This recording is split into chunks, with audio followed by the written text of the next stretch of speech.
I was once a peerless prodigy of the Qilin clan, born during the Longhan Cataclysm, the great war between the three clans. I witnessed my fellow Qilin being slaughtered by the Dragon and Phoenix clans until none were left. But I never stepped forward to defend them from our enemies. Instead, I turned my back and headed into the vast primordial era, to the borderlands. Because as a transmigrator, I was merely a young Fire Qilin. At my current level, rushing to the battlefield would have been suicide. Fortunately, Fire Qilins are born with an innate mastery over flames. With enough time to grow in seclusion, I knew I would one day stand proudly over this primordial world. After wandering for several years, my body finally grew into that of an adult Qilin. At the same time, I arrived alone at the edge of an abyss in the 100,000 mountains, a perfect place to hide. And deep within that abyss, I could sense a wisp of earthly fire, exactly what I needed for my cultivation. Just then, a mechanical voice rang in my ears. Congratulations, host. The Divine Choice System has successfully been bound. The Divine Choice System is now issuing a mission. The Primal Qilin of the Red Clan is fighting the Ancestral Dragon and the Primal Phoenix. He is gravely wounded. Will you go to his aid?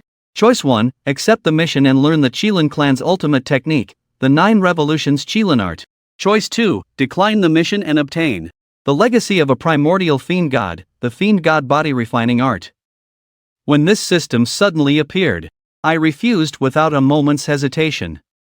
I knew that the 9 Revolutions Qilin art was nothing compared to the fiend god body refining art. Besides, the Qilin clan's great patron was already on the verge of death. Going now would just be getting myself killed along with him. The moment I made my choice, the method for the fiend god body refining art flooded into my mind. Within a single breath, the technique began to operate on its own. Thrilled, I stepped into the massive abyss before me. Far below, there was an area covered in magma. Just as I neared the magma field, a dangerous aura surged from its depths, entering the abyss. Warning, this area has been claimed by other beings. Do you wish to eliminate them? Choice 1, accept. Eliminate the Lava Giant clan and seize the abyss. Upon success, the abyss will become your exclusive domain, shielded from the divine senses of sages. It will also be able to withstand a full-powered attack from a quasi-saint. Choice 2, decline. Obtain the Hotion spirit treasure, the heavenly demon armor. Seeing my options, I immediately accepted. At that very moment, within the abyss's lava, more than 10 lava giants suddenly rose up. Creatures like these are extremely rare in the primordial era. They are born from earthly fire and magma, their true forms being mere stones within the lava. Only after absorbing the essence of the sun and moon for countless years do they gain intelligence. While they have some power, their cultivation level isn't that high. The strongest is only at the 8th level of the heavenly immortal realm. The rest are mostly in the early heavenly immortal realm. And some are even at the earthly immortal realm. I may have just broken through to the 5th level of heavenly immortal, but as a Fire Qilin, my racial advantage means that even with a slightly lower cultivation level, I can still completely crush them. Besides, I've already mastered the true sunfire, a flame that can melt anything in existence. Even though these lava giants have lived in magma their whole lives and are resistant to earthly fire, in the face of my true sunfire, earthly fire is a complete joke. I've always been a decisive person, so my first move was my deadliest attack, aimed right at the lava giant's model. The giants spewed true sunfire, and before the lava giants could even react, they were incinerated into dust. After dealing with the lava giants, I claimed this place as my own. The system reward was issued instantly. A mysterious power enveloped the abyss, yet it caused no disturbance. For the next 10 days, Hongwang remained in chaos. The Qilin, Dragon, and Phoenix clans' great war raged on with no end in sight. Countless lives were swept into the war, staining the earth with blood in an unprecedented tragedy. Until one day, the primordial Qilin fell, Zulong was decapitated, and Yuanfeng bled to death. The three clans had lost their greatest warriors. The world of Hongwang slowly fell into a tense calm. But I, knowing what was to come, knew this was no time to emerge. Many more cataclysmic events were on the horizon. The primordial Qilin had already fallen, and the Qilin clan was now on the brink of extinction. Will you gather the remnants of the Qilin clan and lead them back to glory? Option 1, accept the quest and obtain the post-heaven spirit treasure, the Wu Qin Xiao fan. Option 2, decline the quest. and obtain one of the innate flags of the 5 directions, the Lidi Yenguang flag. Looking at the new quest, I just shook my head. It seems the system and I are on the same page. After I chose to decline the quest, the Lidi Yenguang flag appeared in my hands. As an innate spirit treasure, its power is infinite. It not only repels all evil and nullifies all techniques, but it can also throw yin and yang into chaos and reverse the 5 elements. If I can gather all 5 innate flags of the 5 directions, and achieve the necessary cultivation, I'll have the power to protect myself even outside this Abyss Dojo. I immediately took the Lidi Yenguang flag and set it up within the Abyss Dojo. One more spirit treasure means another layer of security. My cultivation has been advancing at lightning speed. Although the spiritual energy here is scarce, the earth fire makes up for it. Plus, with the true sun, fire constantly refining me and the divine and demonic arts operating on their own, my cultivation has reached the 9-fold celestial immortal realm. I'm just a step away from the true immortal realm. But in Honghuang, even a true immortal is nothing. These days, Honghuang is crawling with golden immortals. Meanwhile, on Tianma Mountain in the west, seeing that the Longhan calamity was about to conclude, the demon ancestor Luo Ho, who had been plotting for years, had a sinister smile on his face. He was the one who secretly instigated the war between the 3 clans, plunging Honghuang into chaos and carnage. He intended to use slaughter to achieve enlightenment, and break through to the next realm in this great calamity. The fall of the 3 clan leaders was also his handiwork. Luo Ho intended to gather the vital essence and blood of billions, along with all the murderous resentment and obsession in Honghuang, to prove his path. Everything was ready. To prevent any surprises, he laid out the 4 Zhuxian swords and stood guard, wielding the god-slaying spear. Just then, an old man with a transcendent aura appeared at the foot of Tianma Mountain. You demons have slaughtered countless beings, defying the heavens. Today is the day of your reckoning. The visitor was none other than Dao ancestor Hongjun. Despite Luo Ho's elaborate schemes, faced with Hongjun, a quasi-saint who had comprehended creation and earned the heavenly Dao's approval, Luo Ho was doomed to a crushing defeat. The great battle between Hongjun and the demon ancestor Luo Ho shook the heavens. Will you emerge from the abyss to help? Option 1, accept the quest in aid. Hongjun. You will gain his favor. Option 2, accept the mission to help Rahu and obtain the innate spirit treasure, the 12th grade world-devouring Black Lotus. Option 3, reject the mission. You can obtain heaven and earth spiritual roots, 20 fire spirit fruit trees, 15 flat peach trees, and 5 ginseng fruit trees. In my seclusion, I was stunned when I saw this mission. I already knew about the war between Hongjun and the Demon Clan. This was a pivotal moment in the final stages of the Dragon Han First Calamity. The mission rewards were quite tempting. But on second thought, with my current level of cultivation, going there would just be a suicide mission. I immediately chose the third option, and the reward materialized instantly. In the abyss, 20 fire spirit fruit trees, 15 flat peach trees, and 5 ginseng fruit trees appeared in an instant. And every single tree was laden with fruit. Just a moment ago, I was a bit hesitant, but now I couldn't stop laughing. These were exactly the things I desperately needed. I immediately gathered all the fruit and continued my secluded cultivation. Thanks to these heaven and earth spiritual roots, the spiritual energy in the abyss, which was originally thin, suddenly became incredibly dense. I had a feeling that, in time, this place would become a sacred ground for cultivation, no less magnificent than any grotto heaven or blessed land. And with these heaven and earth spiritual roots in my possession, even if my cultivation resources run out, they can grow back. The ages of the primordial era quietly slipped by. After refining these numerous cultivation resources, my cultivation has reached the 5th level of the true immortal realm. Just as a new mission was announced, I snapped my eyes open. The demon ancestor Rahu is on the verge of total defeat. Do you choose to leave the abyss and lend him aid? Option 1, accept the mission to help Rahu. Gain his favor, become the last disciple of the demonic path, and inherit a portion of the demon clan's legacy.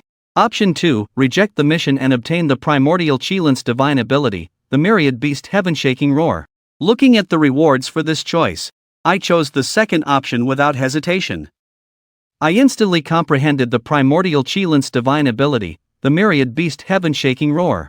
In my memories, if a powerful expert from the Qilin clan could master this divine ability, a single roar could vanquish the phoenixes of the 9 heavens and annihilate the dragon clans of the 4 seas.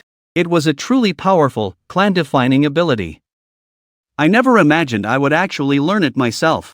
As I was comprehending this divine ability, far away on the western heavenly demon mountain, the demon ancestor Rahu's 8 great generals had all been killed in battle. He himself was grievously wounded, with no hope of turning the tide. Before his final demise, he chose to flee to save himself. At his level, not even Hong Jun could easily stop him. In an instant, countless immortal mountains and spiritual veins in the west were destroyed, and thousands upon thousands of cultivators perished. Because of this, Hong Jun incurred a great karmic debt to this land. He and Rahu were polar opposites, one governed creation, the other governed slaughter. One righteous, one evil, locked in a mortal struggle. Only when one completely destroyed the other could the true path to enlightenment be achieved. With Rahu's death, the Dragonhan first calamity officially came to a close. The Qilin, Phoenix, and Dragon clans, which once dominated the primordial era, began their decline. The countless beings who suffered in this great calamity harbored a deep hatred for the 3 clans. This is also why, in later ages, members of the 3 clans became increasingly rare. Having earned the wrath of the masses and lacking the protection of a powerful guardian, the 3 clans' situation was now perilous. At this moment, outside the abyss and the 100,000 mountains, I, who had been in seclusion for many years, suddenly felt a strange stir in my bloodline. This is the Qilin clan's unique sensing ability, which meant that another Fire Qilin had appeared nearby, and was sending out a distress signal. A Fire Qilin of the Hong clan is being hunted down. Do you choose to intervene and save them? Option 1, accept the quest and receive the congenital spirit treasure, the Wuji Xing Huang Qi, one of the 5 cardinal flags. Option 2, decline the quest and receive the postnatal spirit treasure, the Sanhun Zhao. The sudden distress call and new quest were a pleasant surprise. After accepting the quest, I obtained another of the 5 cardinal flags. I immediately set up the Wuji Xing Huang Qi in my Abyss Taoist sanctum. At this moment, I'm on a giant rock in the geocentric magma. My divine sense spreads out. And 3,000 miles from the abyss, I discover 3 blood-soaked Fire Qilins fleeing for their lives. A large pack of wolf demons is in hot pursuit right behind them. The Qilin clan has fallen on hard times. Many of our clansmen are being hunted by various factions, either to have their essence and blood refined to enhance cultivation, or to be crafted into magic treasures. Back when the Qilin clan was at its peak, these wolf demons weren't even qualified to be a vassal tribe. But now, they actually dare to hunt Fire Qilins. Times have truly changed. I thought with a sigh, as I used a secret bloodline technique to send a message directly into the minds of the 3 Fire Qilins. You 3, head west. Charge straight into the abyss. There, I can guarantee your lives. Even though I accepted the quest, I have no intention of stepping out of the abyss. I just need the 3 Fire Qilins to flee into my vicinity on their own. I'm confident I can protect them. The 3 Fire Qilins who received my bloodline message were stunned. They never imagined they'd run into one of their own after fleeing to a remote place like the Shirwan Dishan. The 3 exchanged a look and immediately accelerated their escape, heading straight for the abyss where I was. Behind them, the wolves. Many of them had already reached the true immortal realm. This time, they had their sights set on these 3 Fire Qilins, who were only at the celestial immortal realm. If they could kill them and seize their essence and blood, they could definitely curry favor with their clan leader. After a desperate chase, the 3 Fire Qilins finally set foot in the abyss. This place is my Taoist sanctum, and I've already set up 2 of the congenital 5 cardinal flags. Without my permission, any being with low cultivation will be instantly obliterated the moment they approach. Fortunately, under my control, the 3 Fire Qilins entered the abyss unharmed. However, the moment many of the pursuing wolf demons set foot in the abyss, they perished. This left the 3 Fire Qilins completely stunned. The remaining wolf demons who hadn't yet entered the abyss were still reeling in fear. When I let out a crane's cry and unleashed the myriad beast, heaven-shaking roar. With that one furious roar, all the remaining wolf demons outside were turned to dust and scattered between heaven and earth. The 3 Fire Qilins immediately knelt in the abyss. Although they hadn't seen my true form, they were completely awestruck by my power and bowed in reverence. We juniors of the Fire Qilin clan pay our respects to our ancestor. Thank you, ancestor, for saving our lives. That roar just now is a divine ability that only the powerful members of our clan can master. It is said to be the clan guarding technique passed down by the original Qilin. I fear that no one in our clan today is capable of it anymore. I am no ancestor. I merely grew tired of the slaughter back then, left the clan, and found this quiet place to cultivate in seclusion. That's all. How is the Qilin clan faring these days? I asked, feigning the air of an elder. Ancestor, 9/10 of my Fire Qilin lineage is gone. The other Qilin branches have also suffered devastating losses. For years, the demon clans of the Primordial World have been eyeing our people like predators. I beg you, great ancestor, to save the Qilin clan. I am aware. But the great tide of fate cannot be turned. For now, rest and recover here. Do not venture outside, the world beyond is fraught with peril. Besides, by staying here, you can help my Fire Qilin lineage preserve what little remains of our pure bloodline. I have long been aware of the Qilin clan's plight. What rises must fall. It is the cycle of the heavenly Tao. In the ages to come, pure-blooded Qilins will all but vanish. During the era of the investiture of the gods, Grand Preceptor Wen's mount, the Mo Qilin, and the Bull Demon King's mount from the journey to the west, the Golden-Eyed Beast, were both of mixed blood. They are offshoots of the Water Qilin. Only Guanyin Bodhisattva's mount, the golden-haired Ho, has a bloodline that's even remotely pure. And yet, it was reduced to nothing more than a mount, a truly humble station. The Phoenix clan is all but extinct. The Dragon clan fared slightly better, but after the Great Calamity, their strongest have all perished. In the future, they will be relegated to guarding the four seas, their only duty to command the reins for mortals. The slightest misstep, and they're summoned to the heavenly court to be punished on the dragon-slaying platform. The fates of all three clans are utterly tragic. Knowing how these grand events will unfold, I will not interfere recklessly. Simply preserving what little pure Qilin bloodline we can is already a virtuous act in itself. Enough. I must return to my seclusion. Unless it is a matter of great importance, do not disturb me. Here in this abyss, you are free to roam anywhere except this cavern of magma and earthfire. I have planted many spiritual roots from heaven and earth here. When they mature, you may harvest some to aid in your cultivation. After giving my instructions, I once again entered seclusion to continue my cultivation. Countless years passed in the world outside. Suddenly, the entire primordial world began to tremble violently. Auspicious signs descended from the heavens. Spiritual springs burst forth from the earth, and an immense pressure swept across the land. Countless creatures were startled. A purple aura soared into the sky, blanketing the entire world as spiritual energy surged violently. Many of the simple, unenlightened creatures of the world, those with fur and horns who had no spiritual awareness, suddenly gained enlightenment. They understood the simple ways of cultivation. I am Hong Jun. Today, I have achieved sainthood. Having comprehended the jade butterfly of creation, I shall now preach the Tao to all living things. In 3,000 years, those who are fated may journey to Zishao Palace, beyond the 33 heavens, to hear me preach the Tao. These words echoed across the primordial world for a full 10 years. From my seclusion in the abyss, I slowly raised my head to the heavens. Hong Jun had become a saint. And because of his ascension, countless beings had their minds opened to enlightenment. A vast sea of merit and virtue manifested, surging continuously toward the eastern lands. This was the heavenly Tao's reward for one who had rendered a great service to the world. Such a display of cosmic will was truly staggering. Hong Jun has become a saint. Do I leave the abyss to offer my congratulations?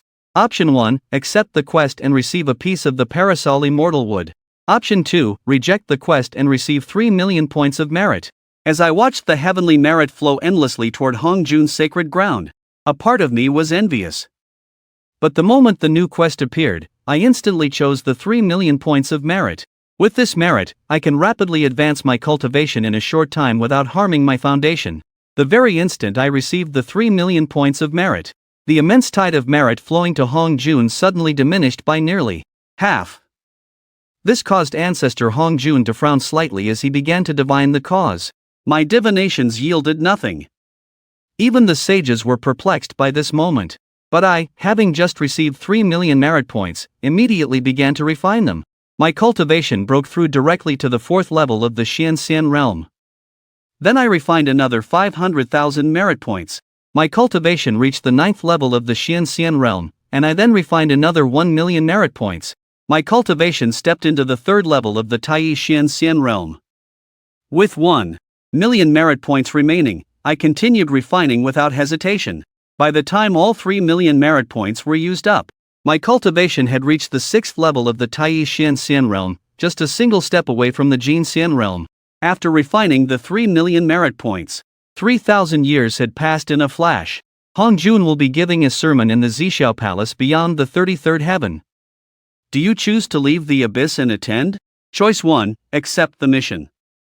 Reward, the acquired spirit treasure, Jingjiao Jian. Choice 2, decline the mission. Reward, 1 drop of innate deity essence blood. Looking at these two options, although I didn't know the wondrous uses of the innate deity essence blood, compared to the low-value acquired spirit treasure, I chose the latter without a second thought. I immediately began to refine the drop of innate deity essence blood. The power it contained far exceeded my imagination. During the refinement process, my cultivation soared, and I swiftly broke through to the Jinxian realm. And not only that, I could clearly feel my own bloodline and lineage undergoing a metamorphosis. In the primordial world, all of its billions of living beings have a lineage. The strongest are the 3,000 fiend gods, who, as innate deities, possess an unparalleled lineage, having been born from within the chaos. Demon ancestor Luo Ho and Dao ancestor Hongjun are among them. Next are the innate beings, who were the first creatures to evolve in the primordial world after Pangu created the heavens and the earth. The top-tier innate beings were formed from Pangu's body and essence. For example, the Sancheng were transformed from Pangu's 3 souls, and the 12 ancestral shamans were born from Pangu's essence blood. The primordial Qilin, the primeval phoenix, and the ancestral dragon all belong to this first generation of innate beings. Born in the primordial world that Pangu's body became, they enjoyed immense destiny and fortune. The primordial Qilin was nurtured in the heart of the central land, gaining boundless good fortune. The ancestral dragon was born from the deep sea that was once Pangu's spine, and the first generation phoenix was born in a similar fashion. Their destinies were profound. After them came the postnatal beings. Although the Qilin, phoenix, and dragon clans are postnatal beings, they have the protection of their innate ancestors. Since the creation of the world, they have thrived and multiplied in the primordial world, born with unparalleled luck. This is why the 3 clans were able to dominate in the early days of the primordial world, even triggering the Dragon Han calamity. The rest are just ordinary creatures. But after refining the innate deity essence blood, my lineage has already ascended to the level of an innate being. After this improvement in my lineage, I was ecstatic. In my memories, all innate beings can easily reach the quasi-saint realm, possessing peerless combat strength in the primordial world. On the path of cultivation, if you want to grow quickly and reach the peak, you must have a profound lineage to succeed naturally. Otherwise, even after a lifetime of bitter training, you might remain stuck at a certain realm forever. As my cultivation rose, my aura grew deeper and more powerful. The 3 Fire Qilins cultivating in the abyss were all startled by this aura, their faces filled with awe. Even when facing the experts in their own clan, they had never felt such immense pressure. This was a suppression that came from the very depths of their bloodline, making it impossible for them to resist. I gradually retracted my leaking aura. I was overjoyed feeling the transformation of my bloodline. I was so absorbed in my breakthrough that I didn't even notice the 3 little guys in the abyss. I paid them no mind and continued my secluded training.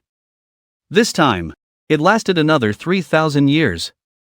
By now, my cultivation had reached the 9th level of the golden immortal realm. Not long after Hongjuan's first sermon had ended, the second sermon arrived right on schedule. A system quest appeared along with it.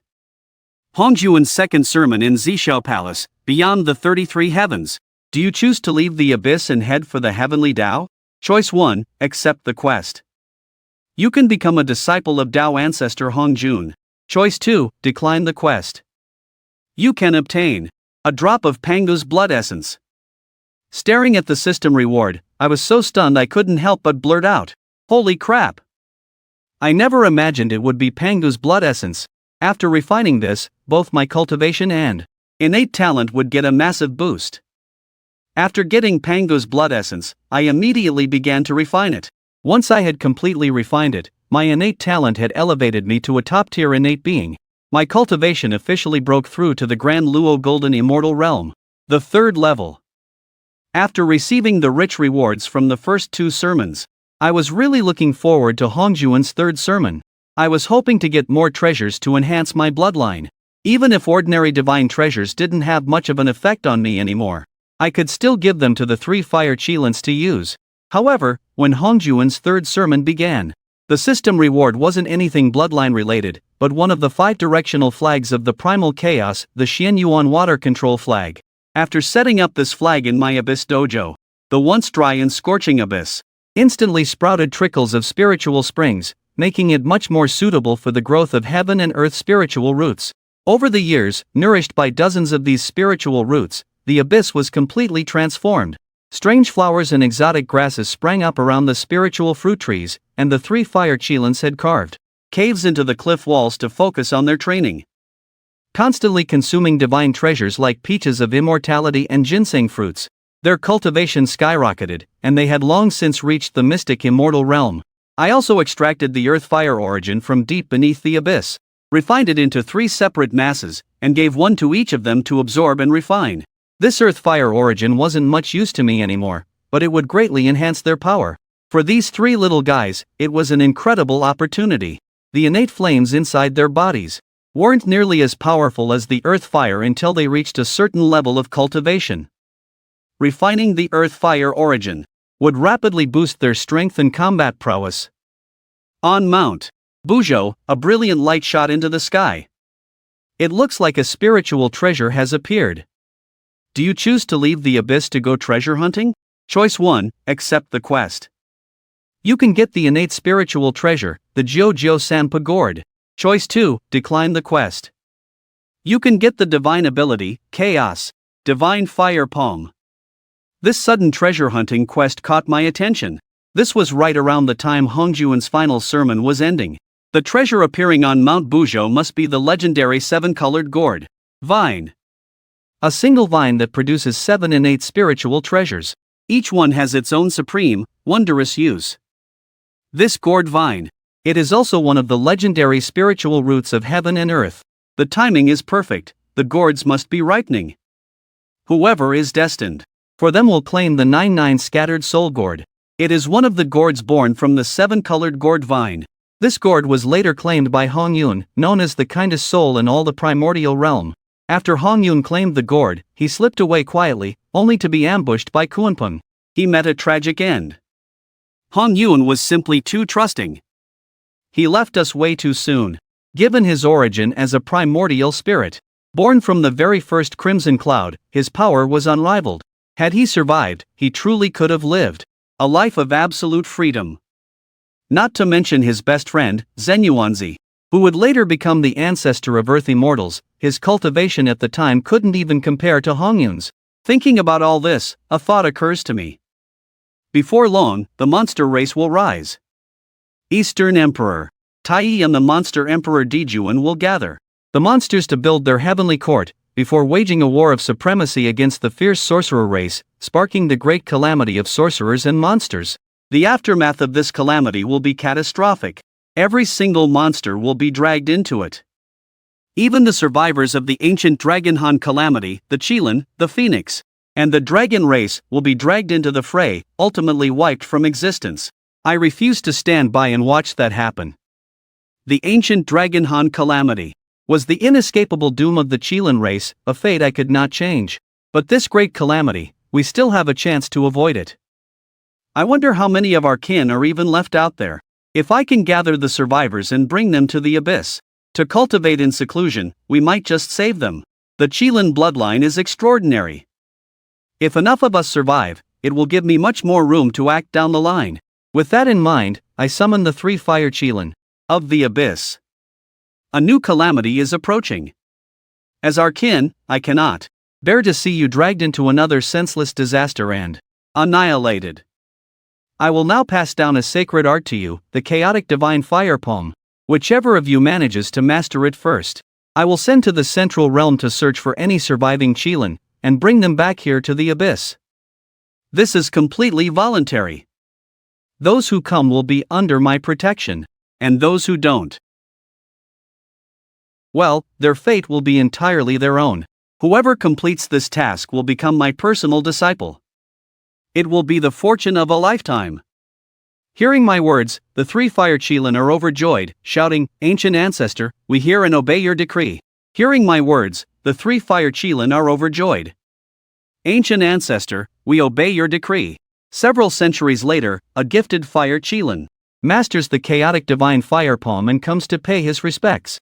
This little guy finally beholds my true form. Having cultivated the primordial god demon arts and refined Pangu's blood essence, my aura radiates an indescribable, overwhelming majesty. My true form is colossal, my Qilin scales gleaming with blinding golden light. The intimidation is unreal. My cultivation is now just a single step away from the quasi-saint realm, which will put me on par with the primal Qilin of old. My foundation may even surpass his. You will head to the central realm at once. Travel by night, hide by day, and above all, keep a low profile. The monster race is on the verge of birthing their emperor, so there won't be much senseless slaughter for now. As long as you avoid the sorcerer race, you will be safe. If it returns alive this time, it will be a supreme merit. Before this Fire Qilin departed, I specifically warned it that although this journey would be perilous, this was a crucial moment to fight for a sliver of hope for the Qilin clan. Once the great calamity of the Wu and Yao begins, the Qilin clan is destined to be wiped from the primordial land. There will be no chance for a comeback. If this Fire Qilin meets with disaster, or is unable to bring back its kin, it means that the heavenly Tao has willed it so, and it was simply not meant to be. As a member of the Qilin clan, I have already done my best. In the future, I won't have to worry about being entangled in karma. After the Fire Qilin left, I closed my eyes and continued my focused cultivation. In the primordial land of today, the Wu clan has long since risen to power.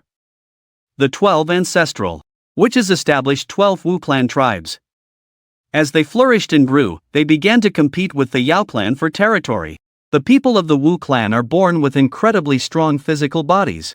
They can manipulate wind, water, lightning, and thunder, possess limitless strength, and can move mountains and fill seas. Ordinary Yao clan members are simply no match for them.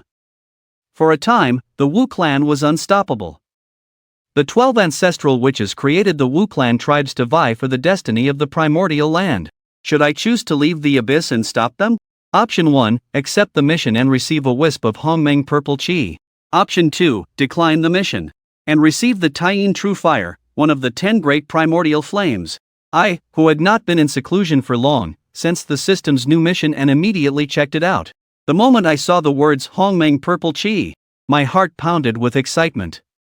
You must understand, in the primordial world, Hongmeng purple qi is exceedingly rare. Daozu Hongjun only bestowed 7 wisps. The 6 people in later generations who obtained it all successfully attained sainthood. This is the very thing that forges the foundation of the great Tao, the greatest opportunity to become a saint. But to get the Hongmeng purple qi, I would have to leave the abyss and stop the 12 ancestral witches. These 12 ancestral witches were formed from the essence blood of Pangu, and each one possesses the power of a quasi-saint. When they join forces, they can deploy the 12 capitals Divine Fiend Grand Array. This is the number 1 most vicious array in the primordial land, with infinite power that no one can withstand. Even when facing the Saint Hongjun, the 12 ancestral witches show no fear. Because they are the true successors of Pangu, Daozu Hongjun cannot directly intervene. He could only secretly signal for Dijun and Donghuang Tai to join forces and establish the ancient heavenly court, to unify the primordial land, enlighten all beings, and bring more order to the world. And he issued a decree: the Yao would rule the heavens, and the Wu would rule the earth. Only then did the conflict between the two sides calm down slightly. But the 12 ancestral witches didn't even give Daozu Hongjun face, and their subsequent battles with the Yao clan left the primordial land scarred and devastated, with countless realms annihilated. and tens of millions of the Earth's spiritual veins destroyed. Even though the temptation was immense, I had to force myself to resist. This great calamity was far more brutal than the first Dragon Han calamity, sweeping across the entire primordial land. I immediately chose to decline the mission and receive the Taiying, True Fire. Many years ago, I had already obtained the Taiyang True Fire. Now, with the Taiying True Fire in hand, Yin and Yang are balanced. After refining this primordial flame, my cultivation level immediately rose, breaking through to the great overarching Golden Immortal 5th level. My own combat power also skyrocketed. The flame power within my body was no longer just thick and fierce, it now had a touch of agility. In the outside world, due to the dominance of the 12 ancestral witches, rise, the Yao clan of the primordial land united as never before. After many years of fighting with countless casualties, something finally happened to Donghuang Tai and Di Jun. The two joined forces to conquer all the demon clans under heaven, founding the ancient heavenly court after both attending the sermon in Zishao Palace. The great demon Kunping, who also heard the sermon, became the demon master. Donghuang Tai and Di Jun themselves belonged to the demon clan. They were brothers who had cultivated for countless ages on the sun star in the primordial world. Their cultivation had long since reached the quasi-saint realm. Tai wielded the Xiantian Supreme Treasure, the Donghuang Bell, while Di Jun controlled the Xiantian Supreme Treasure, the He Tu, and the Luo Shu. When the two of them stepped up to lead the demon clan, there was almost no opposition.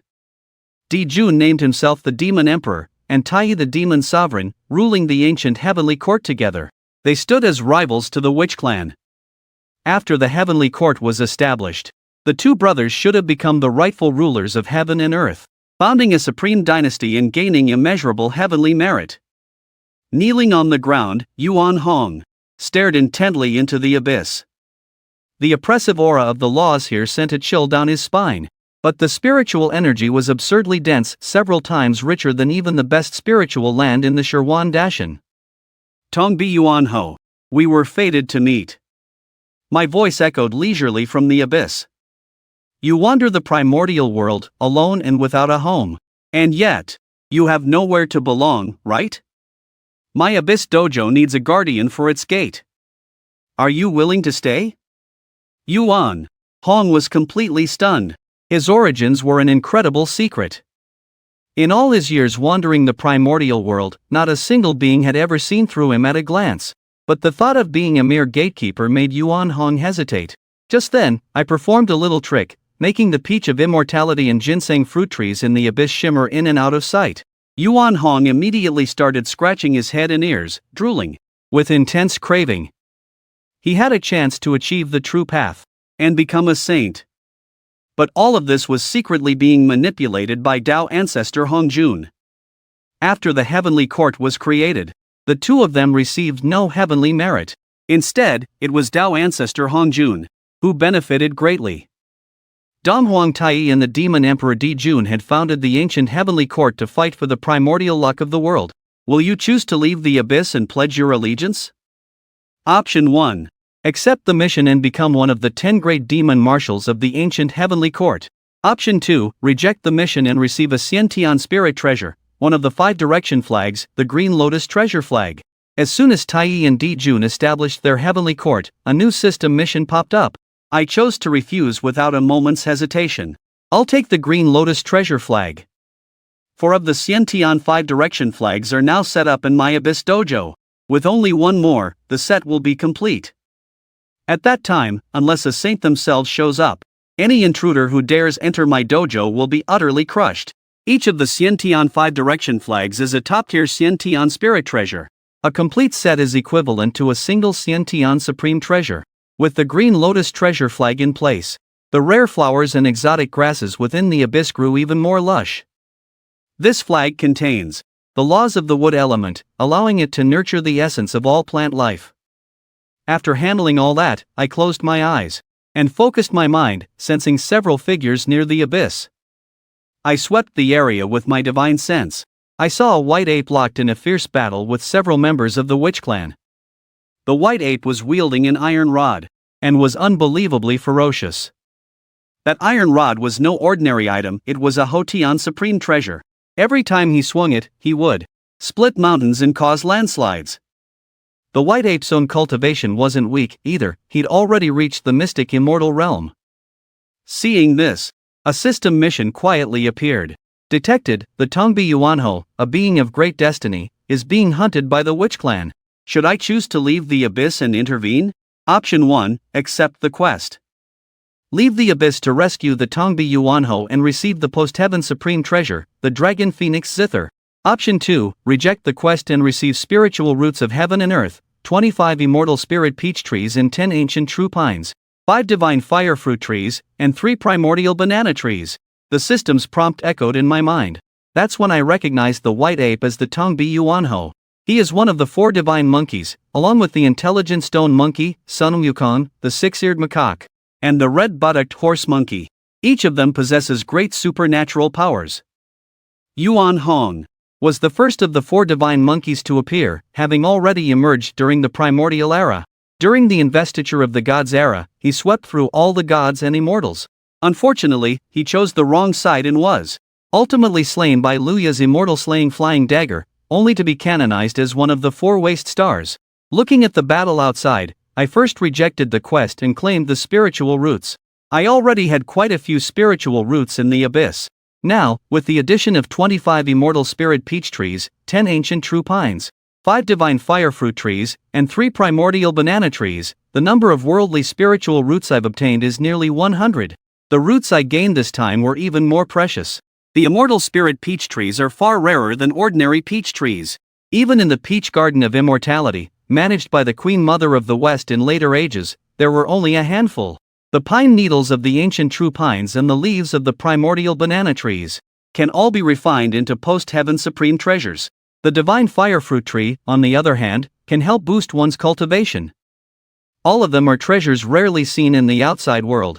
After I claimed the spiritual roots, they appeared on their own inside the abyss, taking root in the most suitable places for growth. After dealing with the spiritual roots, my attention returned to the world outside.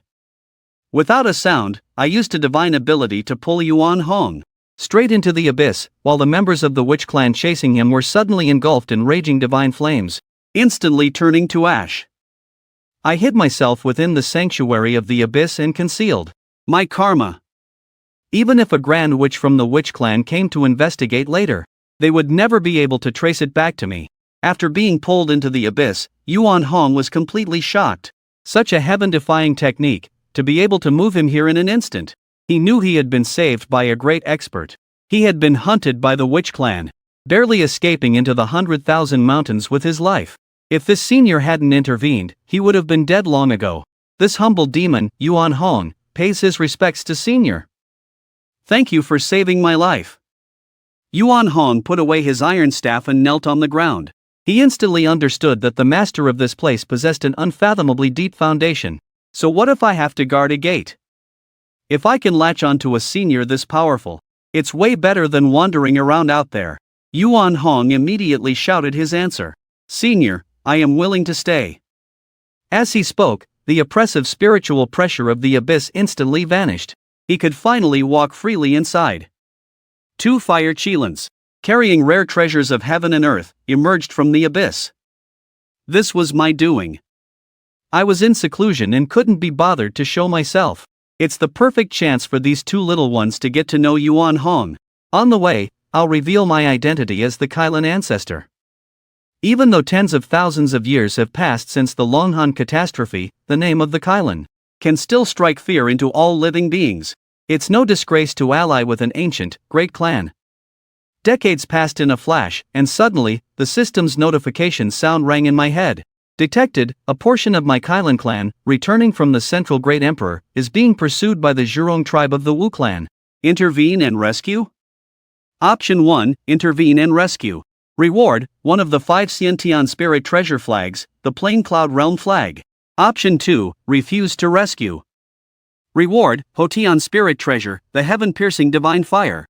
My eyes snapped open. My divine sense instantly swept across the 100,000 mountains, probing the primordial wilderness beyond. The Fire Qilin I sent out had indeed not disappointed me. But the trouble was also significant.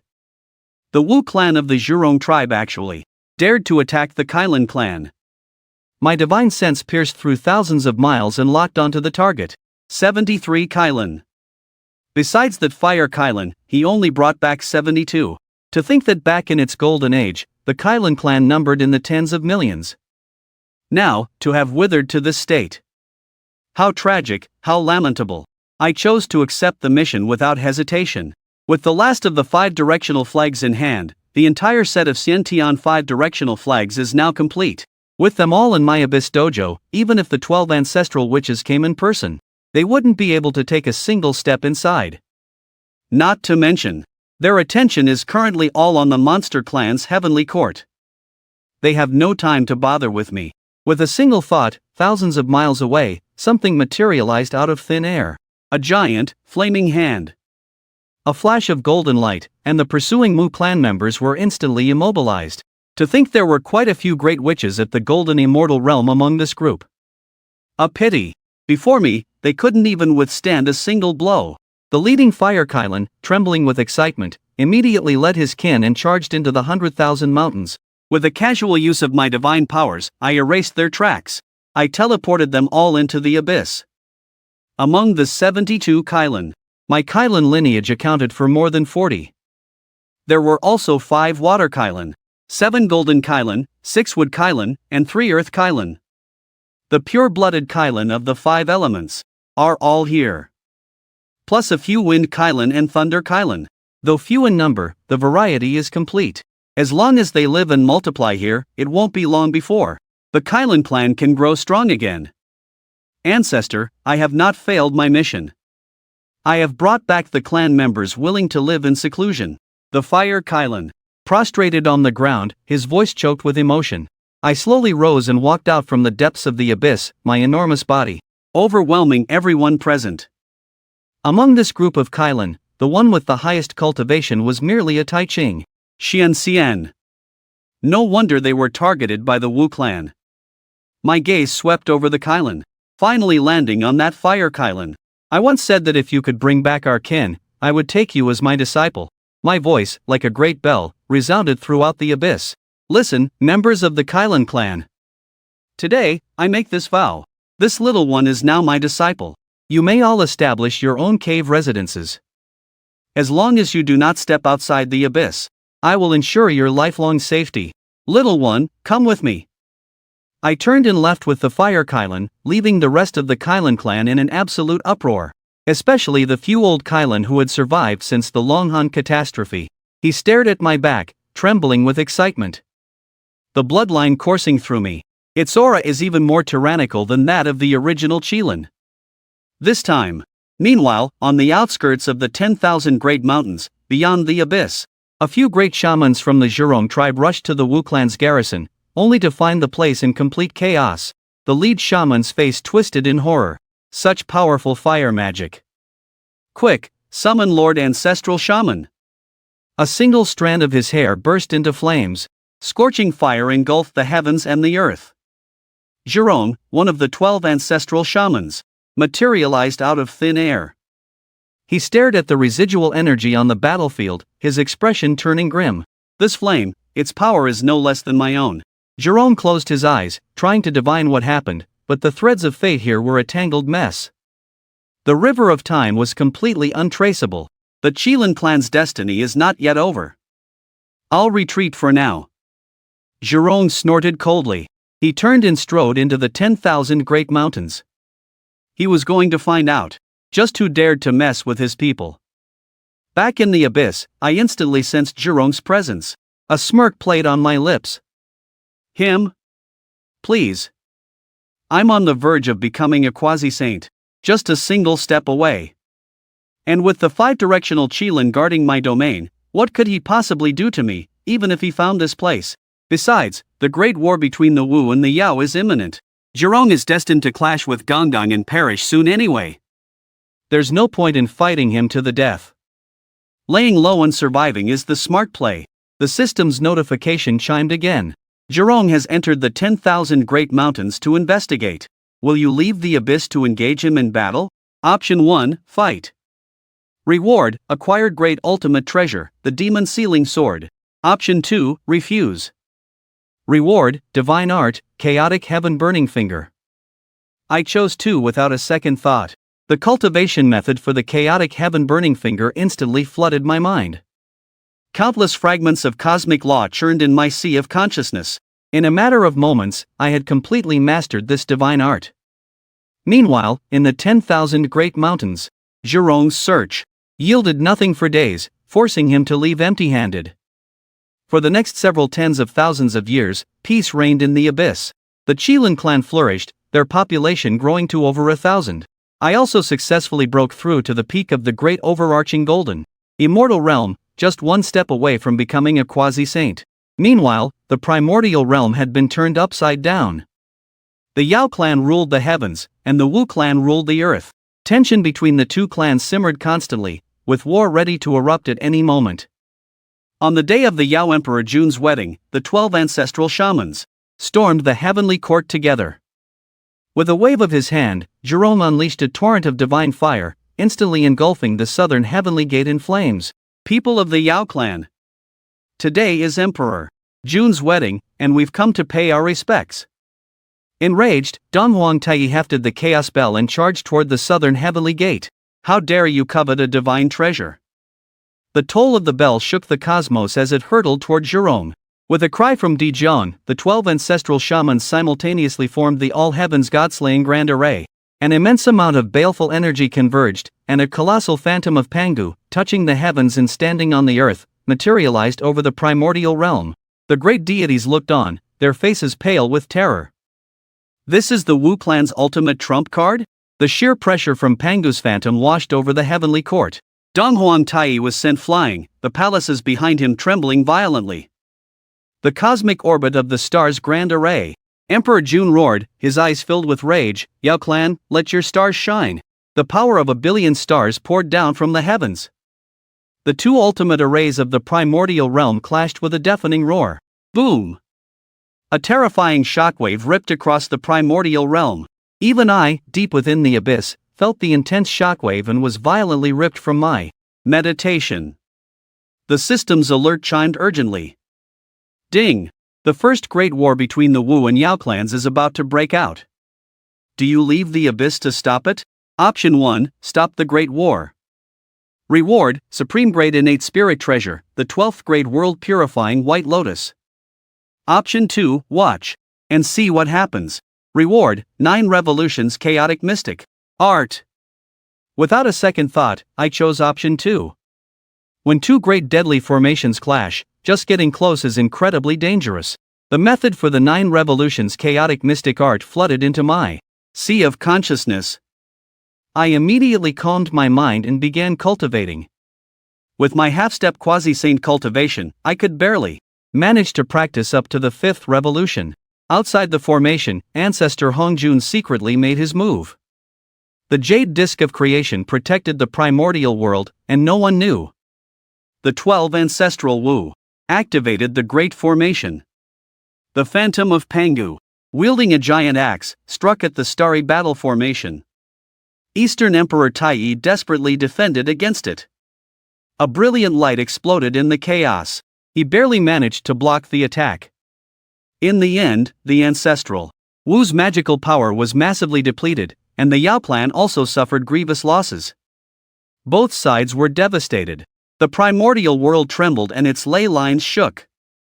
A white tiger, fleeing in a panic, escaped to the 100,000 mountains. It was the son of the white tiger, the sacred beast of the west.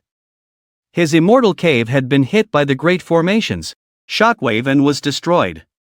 He could only hide outside the abyss, trembling in fear. The son of the white tiger is homeless. Will you seek justice for him? Option 1, intervene and seek justice.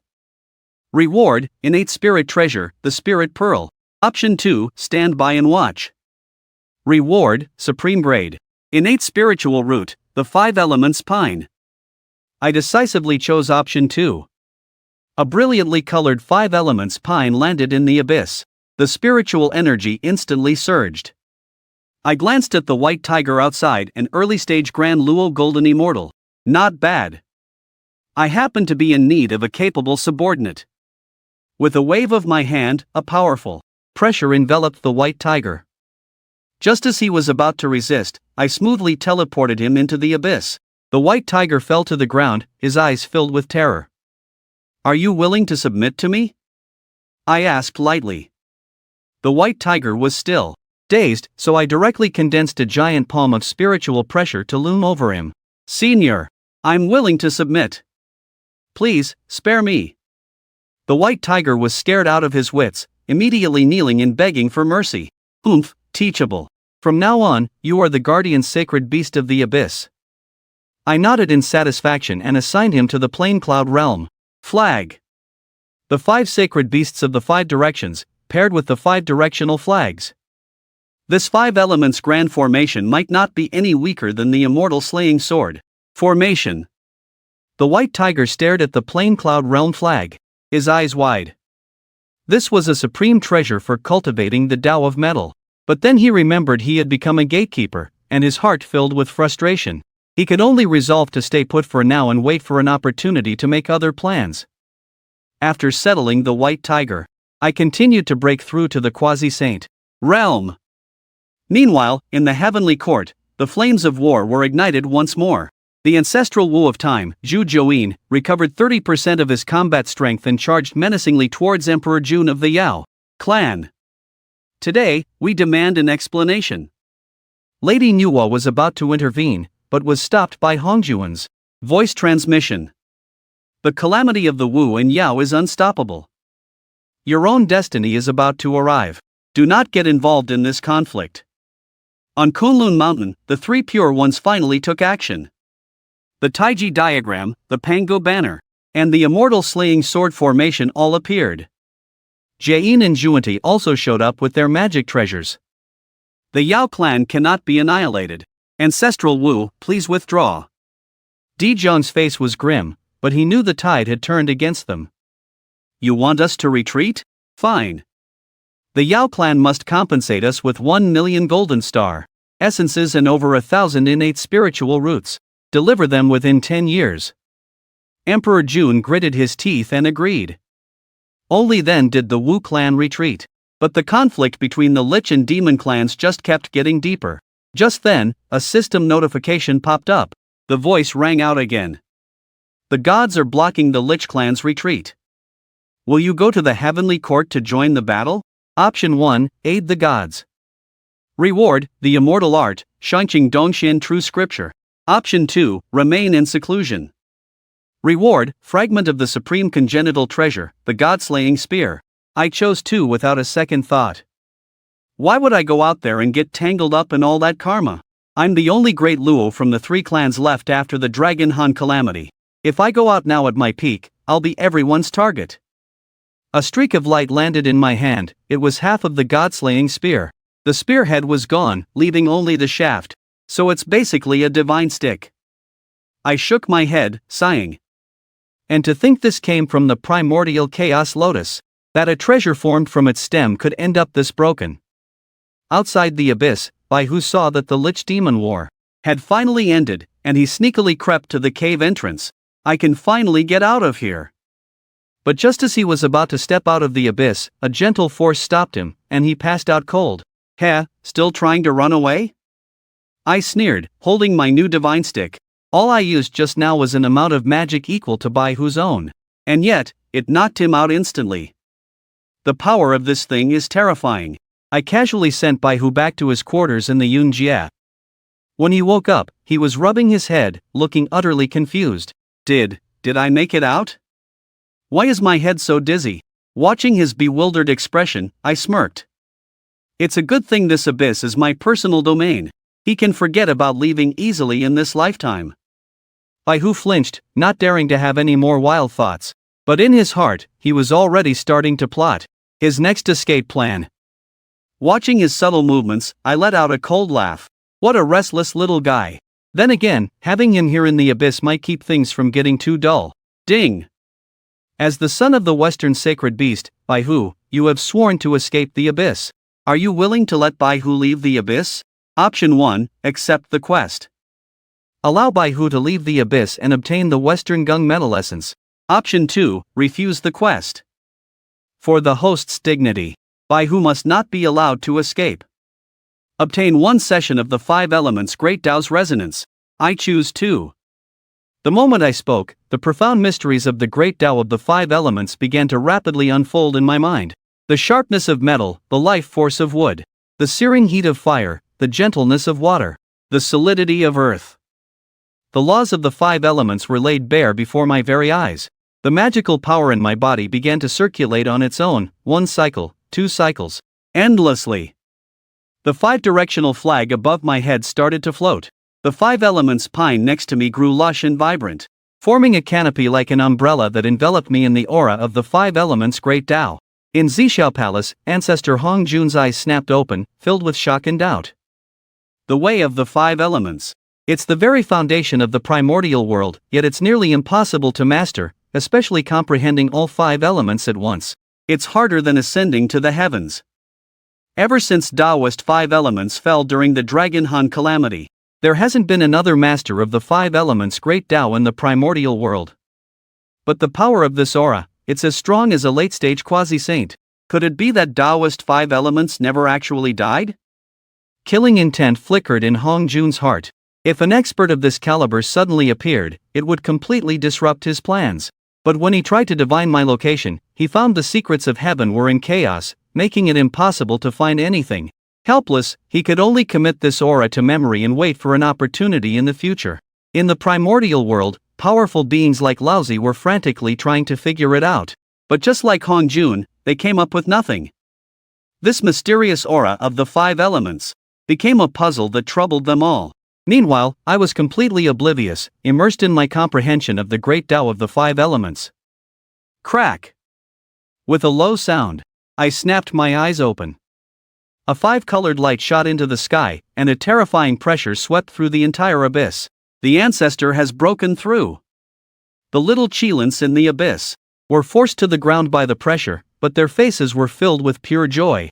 All the creatures in the abyss cheered, except for the white fox, whose heart was filled with bitterness and anger. I used to be able to handle him easily. Now that he's broken through to the quasi-saint realm, don't I not even have a chance to escape? No. I am the white tiger, the sacred beast of the West. I will never submit. On the surface, he looked submissive, but his heart was filled with rebellion. Quasi-saint. Ha ha ha, I've finally broken through to the quasi-saint realm. I laughed out loud, my heart pounding with excitement. I originally thought it would take several eons to reach the quasi-saint realm, but I never expected this opportunity to come so quickly. With the blessing of the Tao rhythm of the 5 elements, I shattered my bottleneck and stepped into the quasi-saint realm. In the primordial world today, golden immortals are a dime a dozen. Only Grand Luo golden immortals are considered high-tier powerhouses, and only a quasi-saint has the right to have a real say in things. Congratulations on your breakthrough, ancestor.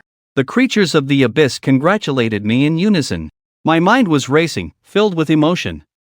Ever since I came to the primordial world and became a Qilin, I've never felt safe.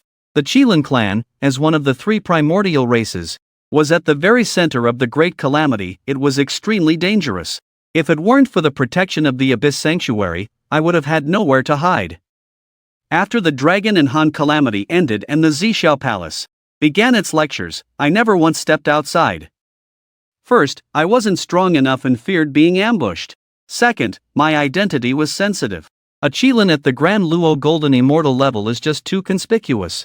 After all, by the end of the war between the 3 great clans, their powerful members were almost completely wiped out. I'm basically a living, breathing treasure of heaven and earth. So, I've been lying low in the abyss, from the Dragon and Han calamity all the way to the Witch and Demon calamity. And now, I've finally broken through to the quasi-saint realm. With the great Tao of the 5 elements and the protection of the 5 directions and 7 stars. Not even the 3 pure ones working together could break my defense. As long as Hong Jun doesn't make a move, no one in the primordial world can kill me. Congratulations, ancestor. Now that you've broken through, our Qilin clan can surely re-emerge in the primordial world and dominate the 3 realms. A little Qilin shouted, trying to suck up. Yeah. The ancestor is the strongest in the primordial world. He can definitely lead us to conquer everything. The other little Qilins chimed in. These little ones were all born in the abyss. They've only heard the older generation's stories about the Qilin clan's glory, and have no idea how terrifying the witch and demon clans truly are. The old Qilins who came from the outside world, however, looked embarrassed and said nothing. But the little Qilins didn't notice at all, shouting in unison, "Reclaim the Primordial World! Reclaim the Primordial World! System, as the sacred Qilin clan, how can you remain hidden in the abyss for long? System, the golden Qilin bloodline desires to return to the Primordial World. Is the host willing to lead his clansmen out? Option 1, accept the mission. Lead the Qilin to fight for supremacy in the Primordial World. Reward, the Qilin clan's domain-suppressing spirit treasure, the Qilin. Option 2, refuse the mission. The Lich are too powerful right now, so it's best to lay low. Reward, a superior grade spiritual root, the Enlightenment Tea. I never thought these little guys could actually trigger a system mission. I chose option 2 without hesitation. Now is definitely not the time to be looking for trouble. The Enlightenment Tea took root in the abyss. As the spiritual energy grew richer, the white tiger from the Susha Cloud realm saw this and muttered under its breath. With pathetic strength like that, they want to rule the Han Huang? They must be dreaming. What did you say? I didn't quite catch that. Say it again. A giant hand appeared out of nowhere, grabbing the white tiger by the scruff of its neck and hoisting it into the air. I spoke coldly, even though the little Qilins' flattery was clumsy, it was still a sign of respect for me. This white tiger, however, needs to be taught a lesson. After all, I plan to gather the 5 cardinal sacred beasts, to deploy the Great 5 Elements formation with the 5 directions in 7 divisions. If the white tiger isn't loyal, it will become a fatal flaw in the formation. Master, I was wrong. I'll never do it again, the white tiger pleaded with a pained expression. I'll let you off this one time. I casually tossed it to the ground and addressed the crowd of Qilin in a deep voice. Our clan suffered devastating losses in the last calamity. We have only just begun to recover our strength. This is absolutely not the time for us to re-emerge. You all must focus on your cultivation and strengthen our clan. When the time is right, we will restore the glory of the Qilin. Do you understand? Going out now just makes us a target for the Lich. We hear and obey, Ancestor, the young Qilin replied in unison. Seeing the respectful expressions on these little guys' faces, I nodded in satisfaction. Their youthful fearlessness is commendable. If they were as weak-willed as the Dragon Clan, from Journey to the West, how could I, the Qilin ancestor, possibly show my face? Today, I shall grant you all a sermon. I sat down, and an auspicious cloud lifted me into the air. I began to speak slowly. The 5 elements are metal, wood, water, fire, and earth. Water overcomes fire, fire overcomes metal, metal overcomes wood, wood overcomes earth, and earth overcomes water. This is the way of the 5 elements' mutual conquest. The true words of the great Tao echoed through the abyss. The Qilin and the white tiger had a 5-colored light flickering above their heads. Roar! A series of roars echoed out, and mixed in among them was the shriek of the white tiger, the 5th level of the Grand Luo Golden Immortal Realm. I finally broke through, the white tiger shouted excitedly. It was the offspring of the Western sacred beast, with an aptitude comparable to an innate being. But unfortunately, the Western ancestral ley line was destroyed, forcing it to hide and wander while its cultivation stagnated. Now, after hearing my sermon, it actually broke through, but its cheers interrupted the sermon, disturbing the other clan members. I showed no mercy. With a single palm strike, I slapped the white tiger right into the wall of the abyss, smashing a huge crater into it. Silence! Baihu scrambled to his feet, not with resentment, but with a huge grin on his face. Forgive me, my lord. I'll never dare do it again. After the breakthrough, it had completely abandoned any thought of escape.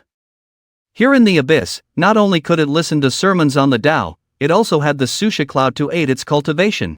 Where else could it find a place this good? Even if it were kicked out, it would refuse to leave. Next time? You think you'll get a next time? It seems I've been too merciful. With a cold expression, I waved my hand, sealing the white tiger's powers and tossing it to Yuan Hong. He swung his staff. The abyss was filled with a lively racket as the pained screams of the white tiger mixed with the excited cheers of the Qilin. Meanwhile, in the heavenly court, there was nothing but dead silence. Model. Inside the Lingxiao Palace, all the top experts of the demon clan, those at the Great Luo Golden Immortal level and above, were gathered. Every one of them wore a grim expression. Di Jun's face was pale. As he asked weakly, "Everyone, is there any way to counter the Witch Clan's Du Tianxin Sha Grand Array?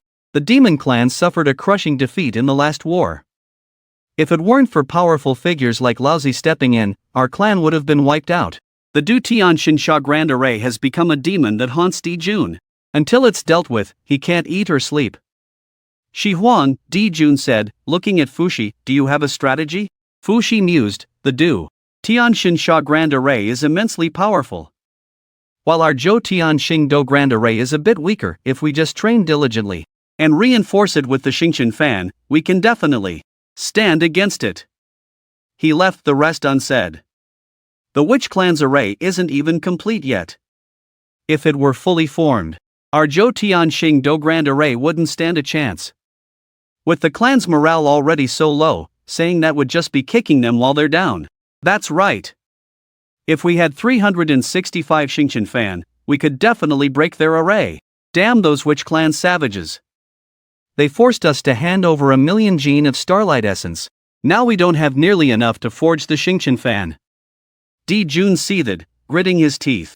"Brother, we should order the entire clan to start gathering Starlight Essence immediately." Dong Huangtai said urgently. "Not so fast."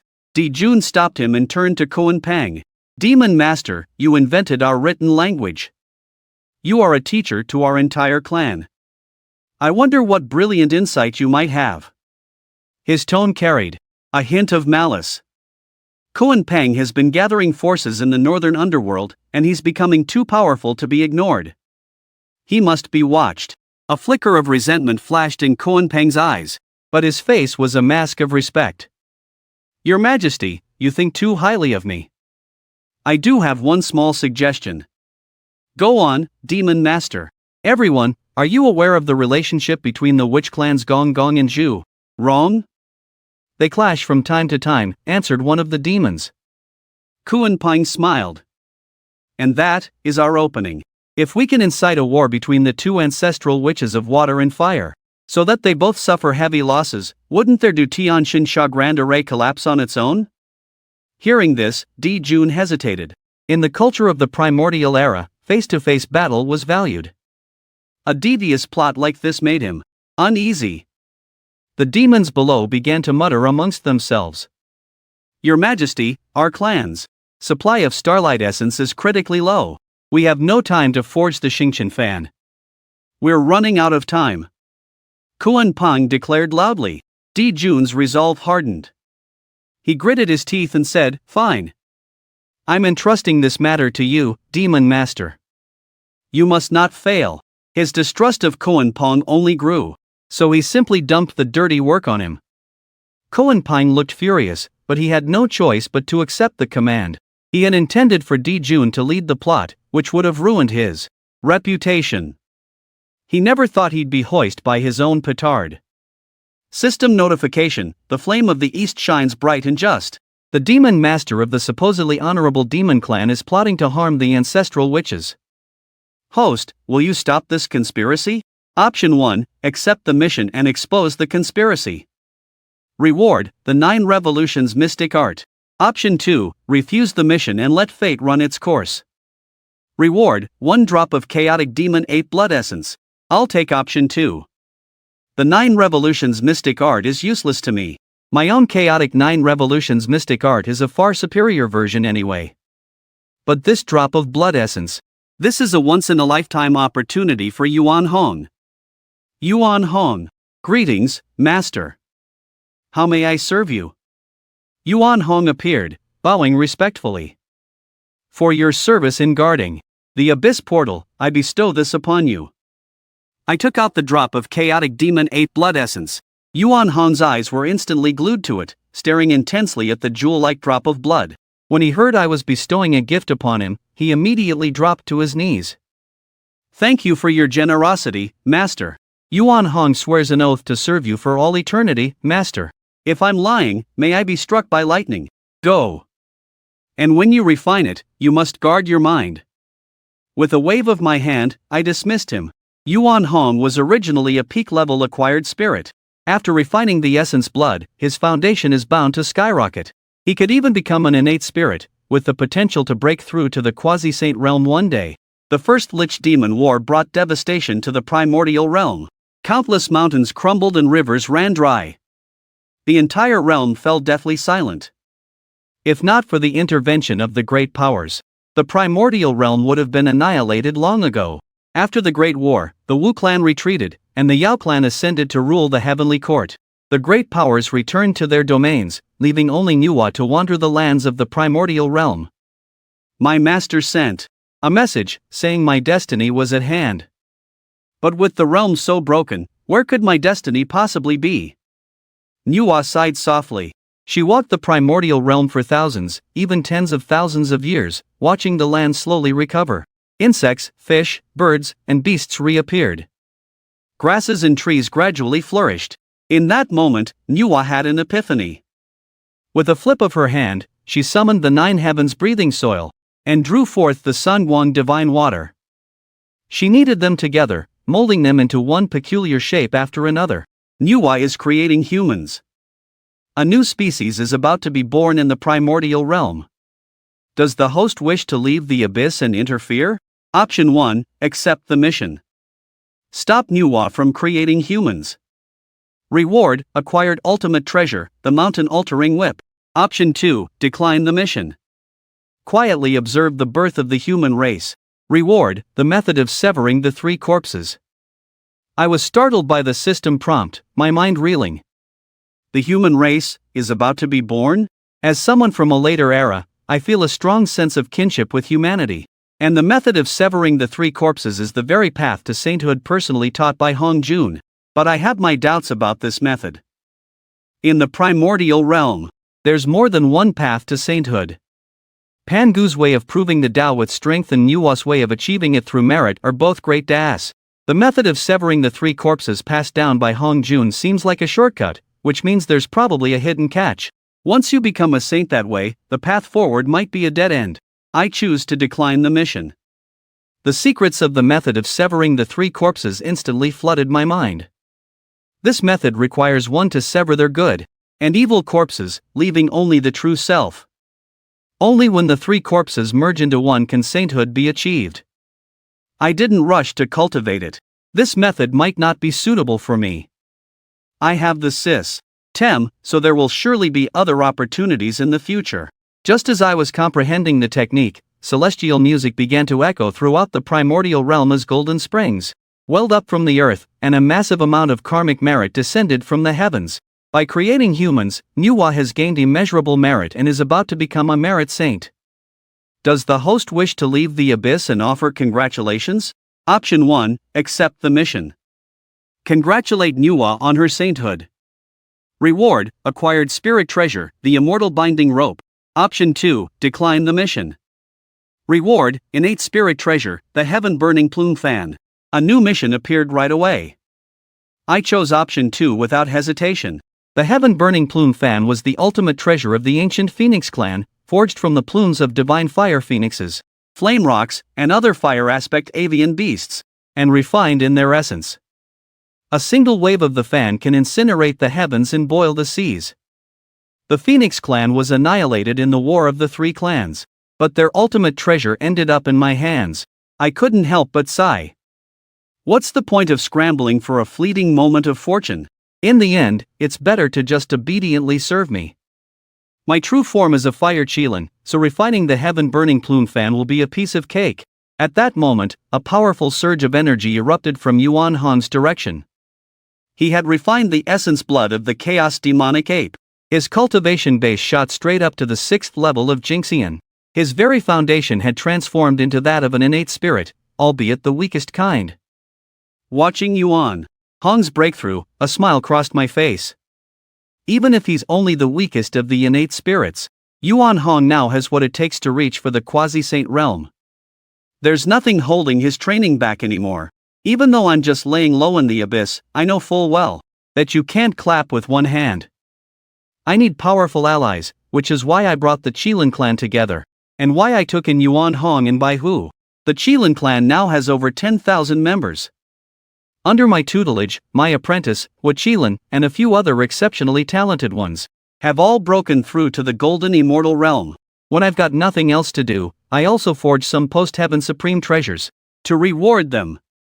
Just one leaf from the abyss's connate banana tree can be crafted into a banana leaf fan. There's one for everyone, and they're perfect for the wind Qilins. The earthfire from the 9 nethers can be forged into earthfire pearls and earthfire pillars. Both are incredible weapons for the Fire Qilins. My mind is at peace. I'll just stay put in the abyss and watch the chaos of the primordial world unfold. For now, I'll lay low. Once I'm strong enough, and my forces are powerful enough, it won't be too late to make my move. Meanwhile, on the great primordial continent, a small Wu clan tribe suddenly met with disaster. A monstrous flood erupted from the valley, swallowing the entire tribe in an instant. The laws of water embedded in the flood made it impossible for the weaker members of the Wu clan to break free. Tragedies like this are playing out all across the primordial world. Any Wu clan tribe that worships fire has been attacked by floods, suffering devastating losses. When Zhurong heard the news, he exploded with rage. These were his tribes, his offshoots. The one who controls all the waters in the primordial world is none other than Gongang, his sworn nemesis. Fire and water don't mix, and the two of them have had bad blood for ages. And now Gongang dares to provoke him? How could Zhurong possibly stand for that? But on the other side, Gongang was also seething with fury. Many of his tribes were incinerated by a mysterious heavenly fire, leading to countless casualties. He didn't have to think twice. It had to be Zhurong's doing. But little did either of them know, this was all part of Kuanpeng's sinister plot. He led the elite warriors of the Demon Clan into the primordial world, launching surprise attacks. They flooded the fire-worshipping tribes and set fire to the water-worshipping ones, relentlessly stirring up trouble between Zhurong and Gongang. After finding out that Nuwa had achieved sainthood, Kuanpeng's audacity grew even greater. With a saint as his backer, he rampaged through the primordial world unchecked, all to weaken the Wu clan and buy the Demon Clan some breathing room. Hundreds of years later, the conflict between Zhurong and Gongang finally exploded. Riding his fire dragon, Zhurong shot into the sky, roaring, "Gongang, you coward! Come out and face your death. If you've got any guts, fight me fair and square. Why resort to ambushing my people?" Not to be outdone, Gongang waved his hand, summoning a colossal tidal wave. He charged out on his black dragon. "Zhurong, you're the one twisting the truth. If it's a fight you want, it's a fight you'll get." The two of them began to brawl at the foot of Buzhou Mountain. I was startled by the earth-shattering roars and quickly took out my newly acquired reward, the heaven-gazing mirror. This heaven-gazing mirror is a connate spirit treasure, capable of secretly observing any corner of the primordial world. The only thing it can't be used for is spying on saints, or it'll be detected immediately. The image in the mirror showed that Zhurong and Gongang were already lost in a bloodthirsty rage. Their dragon mounts were both at the grand golden immortal level, yet they were slain by the other in a single clash. The Dragon Clan, an ancient and powerful race that once ruled the 4 seas. To think they'd end up like this. How tragic, truly lamentable. The battle between the two raged on for many years. The other ancestral sorcerers tried to mediate many times, but it was no use. In the end, Zhurong gradually gained the upper hand, and Gongang was seriously injured. But Zhurong wasn't in much better shape himself. "My origin energy is almost gone, and my aura is a mess." The two of them were long past reason, locked in a fight to the death. "Zhurong, I'm no match for you, but my life was given to me by the Father, God, and you can't take it away." Gongang's eyes were bloodshot. He slammed his head right into Buzhou Mountain. Zhurong froze, a flicker of regret rising in his heart. Buzhou Mountain was formed from Pangu's spine. It holds up the very sky of the primordial world. If it collapses, the consequences will be unimaginable. With a deafening crack, spiderweb-like fissures spread across Buzhou Mountain. The entire primordial world trembled violently. Gongang died on the spot. The cracks on Buzhou Mountain spread wider and wider until it finally collapsed with a thunderous roar. The heavenly court swayed violently as the heavenly river came pouring down. Fire rained down from the heavens, and countless creatures of the primordial world were killed or injured. The world plunged into darkness. Zhirong stared at the crumbling Buzhou Mountain, and a powerful sense of dread washed over him. His battle with Gonggung had shattered heaven and earth. Even as a descendant of Pan Gu, he couldn't escape the punishment of the heavenly Tao. Thunderclouds gathered, and bolts of tribulation lightning rained down. Zhirong, already drained of his origin energy, was powerless to resist. He fell at the foot of Buzhou Mountain. Ding! The battle between Zhirong and Gonggung has led to the collapse of Buzhou Mountain, and disaster has befallen the creatures of the primordial world. Will the host emerge from the abyss to save all living things? Option 1, accept the mission. Reward, celestial spiritual root, the art of immortality. Option 2, decline the mission. Reward, innate spirit treasure, the Qilin seal, the ultimate treasure of the primordial Qilin, imbued with its very essence. It vanished after the primordial Qilin fell during the Dragon Han calamity. I chose option 2 without a moment's hesitation. Saving the world? That's Nuwa's job. Once I get my hands on the Qilin seal, my power will jump to another level. And just as I expected, it wasn't long before Nuwa herself appeared at Buzhou Mountain. I quickly put away my sky-gazing mirror. Once a saint so Ra appears, the mirror stops working. If I tried to force it, she'd definitely notice me. Nuwa looked out at the scarred and broken landscape of the primordial world and sighed softly. As a saint of merit, her fate is bound to the great Tao of the primordial world. When the primordial world purse, she is strong. When it is broken, she becomes weak. Mending the heavens is her responsibility. Nuwa took out the 5-colored divine stones and began the process of refining them. These 5-colored divine stones are treasures from the very dawn of time. They're incredibly rare, and each one is worth a fortune. Mending the sky is an act of immeasurable merit. Will the host emerge from the abyss to assist? Option 1, accept the mission. Reward, 30,000 merit points. Option 2, decline the mission. Reward, a jar of sun moon Xianhuan liquid. I choose to decline. Mending the sky is Nuwa's destiny. Why should I stick my nose in it? A jar of sun moon Xianhuan liquid appeared before my eyes.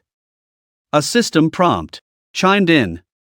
Sun moon Xianhuan liquid, formed by collecting the essence of the sun and moon over countless ages. Anyone beneath the level of a saint can use it to advance their cultivation. I was overjoyed. Ever since I became a quasi-saint, my cultivation has been completely stuck. I refined a portion of the sun moon Xianhuan liquid, and just like that, the bottleneck broke. I jumped straight from quasi-saint first heaven to second heaven. Looking at what was left in the jar, I figured if I refined the whole thing, I should be able to reach quasi-saint third heaven. As for Nuwa mending, the floods from the Tianhe Daoguan were quelled, and the 9 heavens flowing fire was slowly extinguished, but the sky pillar had already fallen. The heavens were on the verge of collapsing again at any moment. It was then that a Xuanwu burst into Nuwa's field of vision. With a single sweep of her hand, Nuwa pulled the Xuanwu over, severed its 4 limbs, and used them to forcefully prop up the sky. The sky pillar was stabilized, and the primordial world was pacified. A vast amount of merit descended once more. Nuwa quietly departed. Xuanwu, though its 4 limbs had been severed, had gained merit for supporting the heavens, allowing it to regenerate its limbs. Its cultivation even advanced to the Daluo Golden Immortal Realm. Detected, Xuanwu, having meritoriously supported the heavens, is now alone and without support. Does the host wish to recruit it into the abyss? Option 1, accept the mission and receive 1 Chaos Stone Tablet. Option 2, reject the mission and receive the postnatal spirit treasure, the Divine Sea Turtle Shell. My heart is set. I've wanted to gather the 5 cardinal sacred beasts for the 5-directional Qi formation for a long time. Now that I have the Guantian mirror, I can see everything happening in the outside world. This is the perfect time to recruit Xuanwu. I choose to accept the mission. The Chaos Stone Tablet is in my hands. System prompt: the Chaos Stone Tablet is an object carried on the back of the primordial sacred turtle. It is exceptionally beneficial for members of the turtle race in comprehending the Great Tao. With this treasure, I'm not worried about Xuanwu refusing to submit to me. I immediately summoned the White Tiger. Little White Tiger, you've been in my abyss for some years now. I have a task for you. If you do it well, there will be a great reward. Hearing this, the White Tiger was overjoyed. He had an active nature and had been getting restless after staying in the abyss for so long. Master, whatever you command, this humble one will do it without question. I pointed at the Xuanwu in the Guantian mirror. This Xuanwu in the mirror is a sacred beast, just like you. It's not convenient for me to go myself, so you will go recruit it for me. Take this Chaos Stone Tablet with you. Tell it that I saw its meritorious act of supporting the heavens and cannot bear to see it wander the primordial world alone. I invite it to the abyss to cultivate. It can borrow the stone tablet to study for 3,000 years. If it is willing to submit, then the stone tablet will be my gift to it. The White Tiger took the Chaos Stone Tablet and felt the ancient aura emanating from it. He was utterly shaken. He quickly replied, "Rest assured, Master. This humble one will definitely bring the Xuanwu back." After the White Tiger left, I continued to refine the Sun Moon Black-Yellow liquid. After I broke through to the third level of Quasi-Saint, the effect of the remaining liquid was sharply reduced, so I saved it, preparing to reward it to my clansmen. I took out the Guantian mirror, watched the White Tiger's receding figure for a moment, then switched the view to the Yuming Blood Sea. Within the Blood Sea, the bloody Qi churned, thick with killing intent. A Taoist sat cross-legged in its midst. It was Patriarch Mingi. This being was formed from Pangu's tainted blood. It is said that as long as the Blood Sea does not dry up, Mingi will never die. He is quite a formidable Taoist master. I listened as Mingi snorted coldly. Nuwa gained merit by creating humans. Why can't I do the same? Today, I shall create new life right here in the Blood Sea. With that, he took out countless precious materials and began his creation. But just as the new beings were about to be born, not only did no merit descend from above the Blood Sea, but instead, dark thunderclouds gathered, and a tribulation storm began to roll in. Detected, Patriarch Mingi is acting against the heavens, attempting to create the Ashura race. Does the host wish to intervene? Option 1, accept the mission and receive the postnatal supreme treasure, the Mingi Blood Pearl. Option 2, reject the mission and receive one of the 10 great origin fires, the Yuming Divine Fire. I immediately chose 2. Mingi is delusional. Nuwa's creation of humans was in accordance with the heavenly Tao. His creation, the Ashura race, is bloodthirsty and belligerent, a violation of the heavenly Tao. It would be strange if he wasn't struck by lightning. With the Yuming Divine Fire in my possession, my understanding of the law of fire deepened, and my power grew once again. In the mirror, Mingi was struck by the tribulation lightning, causing his cultivation level to plummet from that of a quasi-saint. He's fallen from his peak to a second or third level quasi-saint, basically my equal now. I can't be bothered with the affairs of the primordial world anymore. The witch and demon clans were so devastated they could no longer fight for dominance. They've faded from history. Next came the era of the saints, just as I expected. Before long, the system prompt rang out again. Laozi has founded the human clan and achieved sainthood. Host, do you wish to congratulate him? Option 1, accept the mission and receive the post-heaven spirit treasure, the fire dragon armor. Option 2, refuse the mission and receive the pre-heaven spirit treasure, the god-slaying spear. The spearhead? My eyes shot wide open. It's the spearhead of the god-slaying spear. I already have the shaft of the spear. Now that I have the spearhead, I can finally complete the god-slaying spear. This legendary weapon was forged from the Chaos Green Lotus. Its stem, to be precise. It was transformed into the greatest of the 10 pre-heaven spirit treasures of the primordial world, a weapon that can even harm saints. Even with just the incomplete shaft and spearhead, both pieces are considered pre-heaven spirit treasures on their own. That just shows how powerful it is. With the complete god-slaying spear in my hands, I couldn't help but burst out laughing. below the level of a saint, I fear no one. Right after that, Yuan Tianzuan acquired half of Mount Buzhou and forged the immortal slaying sword from it. He also forged the sky-turning seal, took on disciples like Guang Qingzi, founded the Chan school, and achieved sainthood. Yuan Tianzuan has achieved sainthood. Host, do you wish to congratulate him? Option 1, accept the mission and receive the post-heaven ultimate treasure, the thunderous golden hairpin. Option 2, refuse the mission and receive 30 of each of the 5-element spirit roots, the golden lightleaf tree, the wood spirit immortal fruit tree, the pre-heaven water willow tree, the fire dragon pearl fruit tree, and the star cloud earth tree. I chose option 2 without a second thought. 155 element spirit roots took root in the abyss. The spiritual energy in the entire abyss became so dense it was almost tangible, even condensing into spirit fluid on the cavern walls, gathering into countless pools. The 3 pure ones achieved sainthood. Huda became a saint by perfecting the cycle of reincarnation, and Jian and Zhuanti founded the Western sect. With each of them achieving sainthood, a wave of system missions came one after another. Without ever leaving my home, my power skyrocketed to the peak of the quasi-saint realm.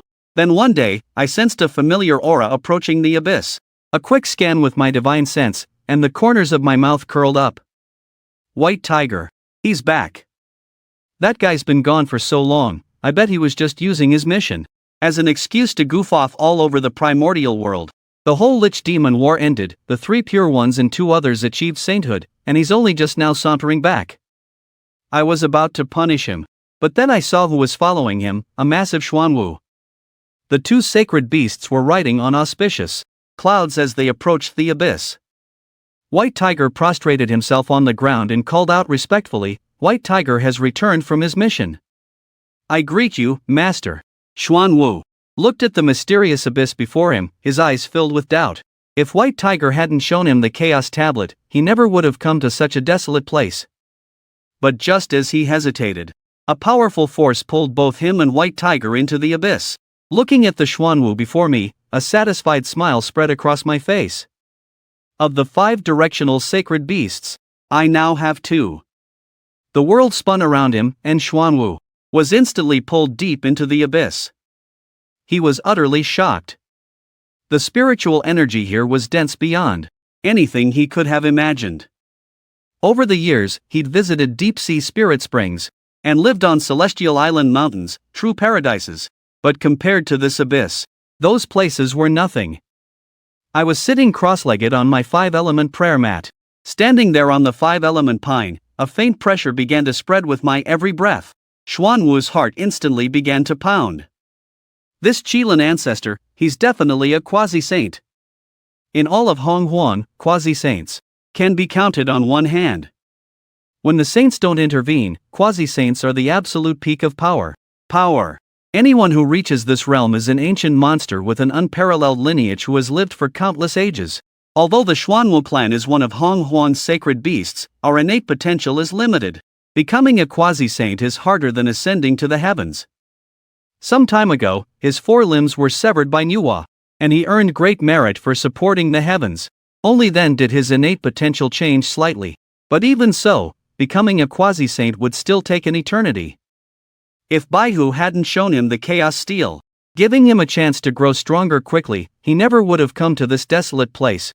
Besides, Baihu's power is on par with his, and despite trying to snatch the steel several times, he never succeeded.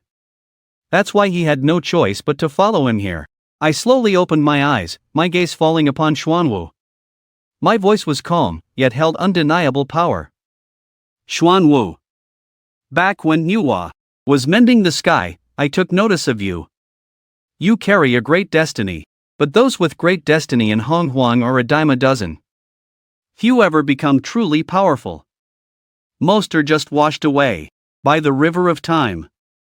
I see that you are a sacred beast, and I cannot bear to watch you wander Honghuang aimlessly. Are you willing to stay in the abyss and serve as its guardian, a sacred beast protector? As I spoke, the 5-element divine light bloomed behind me, with the primal divine fire dancing within it. An immense power flowed through the abyss, as if my words had become law. Baihu quickly chimed in from the side. Xuanwu, my lord has made you an offer, so what are you waiting for? Hurry up and pay your respects. Look, 2 more saints have appeared in Honghuang. These saints have heaven-defying powers. The ones who severed your 4 limbs to mend the sky didn't even bother to ask you.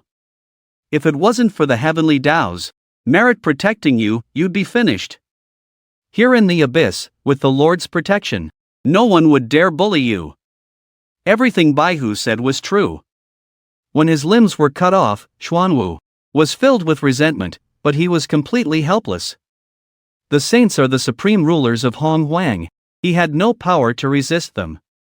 For years, he hid, darting from place to place, hiding from the Lich War, hiding from the emergence of new saints, terrified of being exploited without a powerful backer. Xuanwu immediately prostrated himself on the ground. Ancestor, he said respectfully, if I had any hesitation, I wouldn't have come. The Qilin clan is an ancient and great clan. To have survived until today, you must be blessed by the fortune of heaven and earth. My own meager fortune is nothing compared to that. I am willing to become the guardian of the abyss. I only ask that the ancestor permit me to comprehend that chaos steel. Granted, I said, with a magnanimous wave of my hand. I happened upon that chaos steel by chance many years ago. It seems it was fated to find its way to your Xuanwu clan. As long as you remain in the abyss, the steel shall remain by your side. May it help you comprehend the great Tao. Originally, I only planned to let him study it for 3,000 years. But seeing his respectful attitude, and since the steel is of no use to me, I might as well grant him this favor. Xuanwu was overjoyed and kowtowed repeatedly. Thank you for your immense grace, ancestor. From this day on, I am the guardian of the abyss. With a single thought, I created a grotto heaven in a corner of the abyss, with cascading waterfalls and bubbling spirit springs. The Xian Yuan water-controlling flag hovered high above it. Nurtured by it were countless water-attribute spirit roots. Rare flowers and exotic herbs surrounded the area. It was the perfect training ground for Xuanwu. After Xuanwu left, I turned to Baihu, who was standing beside me. I said calmly, "You've rendered a great service by bringing Xuanwu back. It just so happens I have a divine art that's perfect for you. Close your eyes and focus. I shall now pass on to you the Chaos Heavenly Demon Fist." A golden light shot into Baihu's forehead, and the knowledge of the divine art instantly filled his mind. Baihu felt the immense power of this divine art. He fell to his knees, overwhelmed with emotion. "Thank you, Master, for this gift." Just as I accepted Xuanwu, a new storm was brewing in the Great Desolation. The Tongtian cult master watched as his 2 elder brothers achieved sainthood one after the other. A sudden realization dawned on him. Laozi had founded the human clan, but only taught a select few who were destined to learn from him. Yuanshi founded the Chan clan, exclusively recruiting those with great fortune and destiny. But he would walk a completely different path. He would teach all without discrimination. Creatures covered in fur and horns, those born from dampness and transformation. As long as they weren't irredeemably evil, they could all enter his sect. The Jie clan was founded. The aura of a saint swept across the Great Desolation. The Tongtian cult master had achieved sainthood through the righteous path. The 3 pure ones, 3 saints from one sect. Their prestige was unmatched. Aside from Tao ancestor Han Jun, no one in the Great Desolation dared to challenge them. The Tongtian cult master has founded the Jie clan and achieved sainthood through the righteous path. Host. Will you emerge from the abyss to offer congratulations? Option 1, congratulate Tongtian and receive a piece of lightning-struck wood. Option 2, refuse the mission and receive a wisp of the innate origin of the 5 elements. I chose option 2 without hesitation. The innate origin of the 5 elements is a supreme treasure born at the dawn of creation. Something that money could never buy. The moment I refined this wisp of origin, the magic power in my body surged. My cultivation level broke through directly from the 3rd level of quasi-saint to the 4th level. At the very instant of my breakthrough, I sensed a strange aura emanating from the abyss. I scanned it with my divine sense, and saw a newborn Qilin looking around with innocent, bewildered eyes. The little creature was as black as ink, with a peculiar appearance, the head of a tiger and the tail of a lion, with the hooves of a Qilin. Not quite a tiger, not quite a lion, not quite a Qilin. It was clearly a variant of the Qilin clan. But upon closer inspection, the Qilin bloodline within it was incredibly pure. The Qilin clan has given birth to a creature called a Ditang. This beast can hear the innermost thoughts of all living things. Once it grows powerful, it can hear everything within 800 miles while sitting, and 3,000 miles while lying down. It can even hear the past and the future. Host, will you take it as a disciple and cultivate it? Option 1, accept D. Ting as a disciple and be rewarded with the divine art, Chaos 5 Elements escape technique. Option 2, refuse the mission and be rewarded with the acquired supreme treasure, the Azura Blade. A wave of ecstasy washed over me. D. Ting, the sacred beast who would one day stand guard in the underworld, assisting the great Bodhisattva Ksitigarbha, had just been born among my own Qilin clan. I instantly appeared next to the young Qilin and spoke to its mother. This child is bound to me by fate. From this day forward, I will personally teach him. I take him as my disciple and grant him the name D. Ting. The mother Qilin was both shocked and overjoyed, kowtowing repeatedly in gratitude. To be chosen by the ancestor was the greatest fortune this little one could ever have. I took D. Ting with me and then summoned my subordinate, Tu Wo Qilin. After years of diligent training, he had already reached the peak of the Golden Immortal realm, just one step away from becoming a Grand Luo Golden Immortal. D. Ting is my new apprentice. While I'm in seclusion, you are to guide his training in my stead. He continued, all these years, I have only taught you the Chaos God Flame Poem. Today, I will pass on more to you. The God-Demon Body Tempering Art, and the ultimate divine art of my Qilin clan. The myriad beasts' heaven-shaking roar. 2 golden lights shot into the Fire Qilin's forehead. The cultivation methods for the art and the divine skill instantly flooded its mind. I then took the earth-departing Flame Qilin, and bestowed it upon him. This will greatly speed up your cultivation as you comprehend the law of fire. Finally, I took the remaining Sun-Moon Mystic, yellow liquid and divided it. The Fire Qilin can use it to break through to the De Luo Jin Xian realm, while D. Ting can use it to solidify his foundation. Meanwhile, across the great desolate lands of Honghuang, the survivors of the Wu and Yao clans watched as Sanqing achieved sainthood, their hearts filled with sorrow. Back then, they fought to the death for the sake of cosmic providence, a brutal, life-or-death struggle. But in the end, all it did was pave the way for others. Of the 12 ancestral witches, only Ho Tu remained. She stood atop a mountain overlooking the Wu clan's territory, gazing at the scarred and broken homeland, her eyes glistening with tears. The Wu clan was once so powerful, now, not even 1 in 10,000 remains. What future does the Wu clan have? She looked out over Honghuang, a land that had endured countless great wars. Countless regions had been turned to scorched earth. Even with the nourishing aura of 3 saints, Honghuang's recovery was still painfully slow. Worse still, countless souls of the dead now wandered the world, lost and without a home.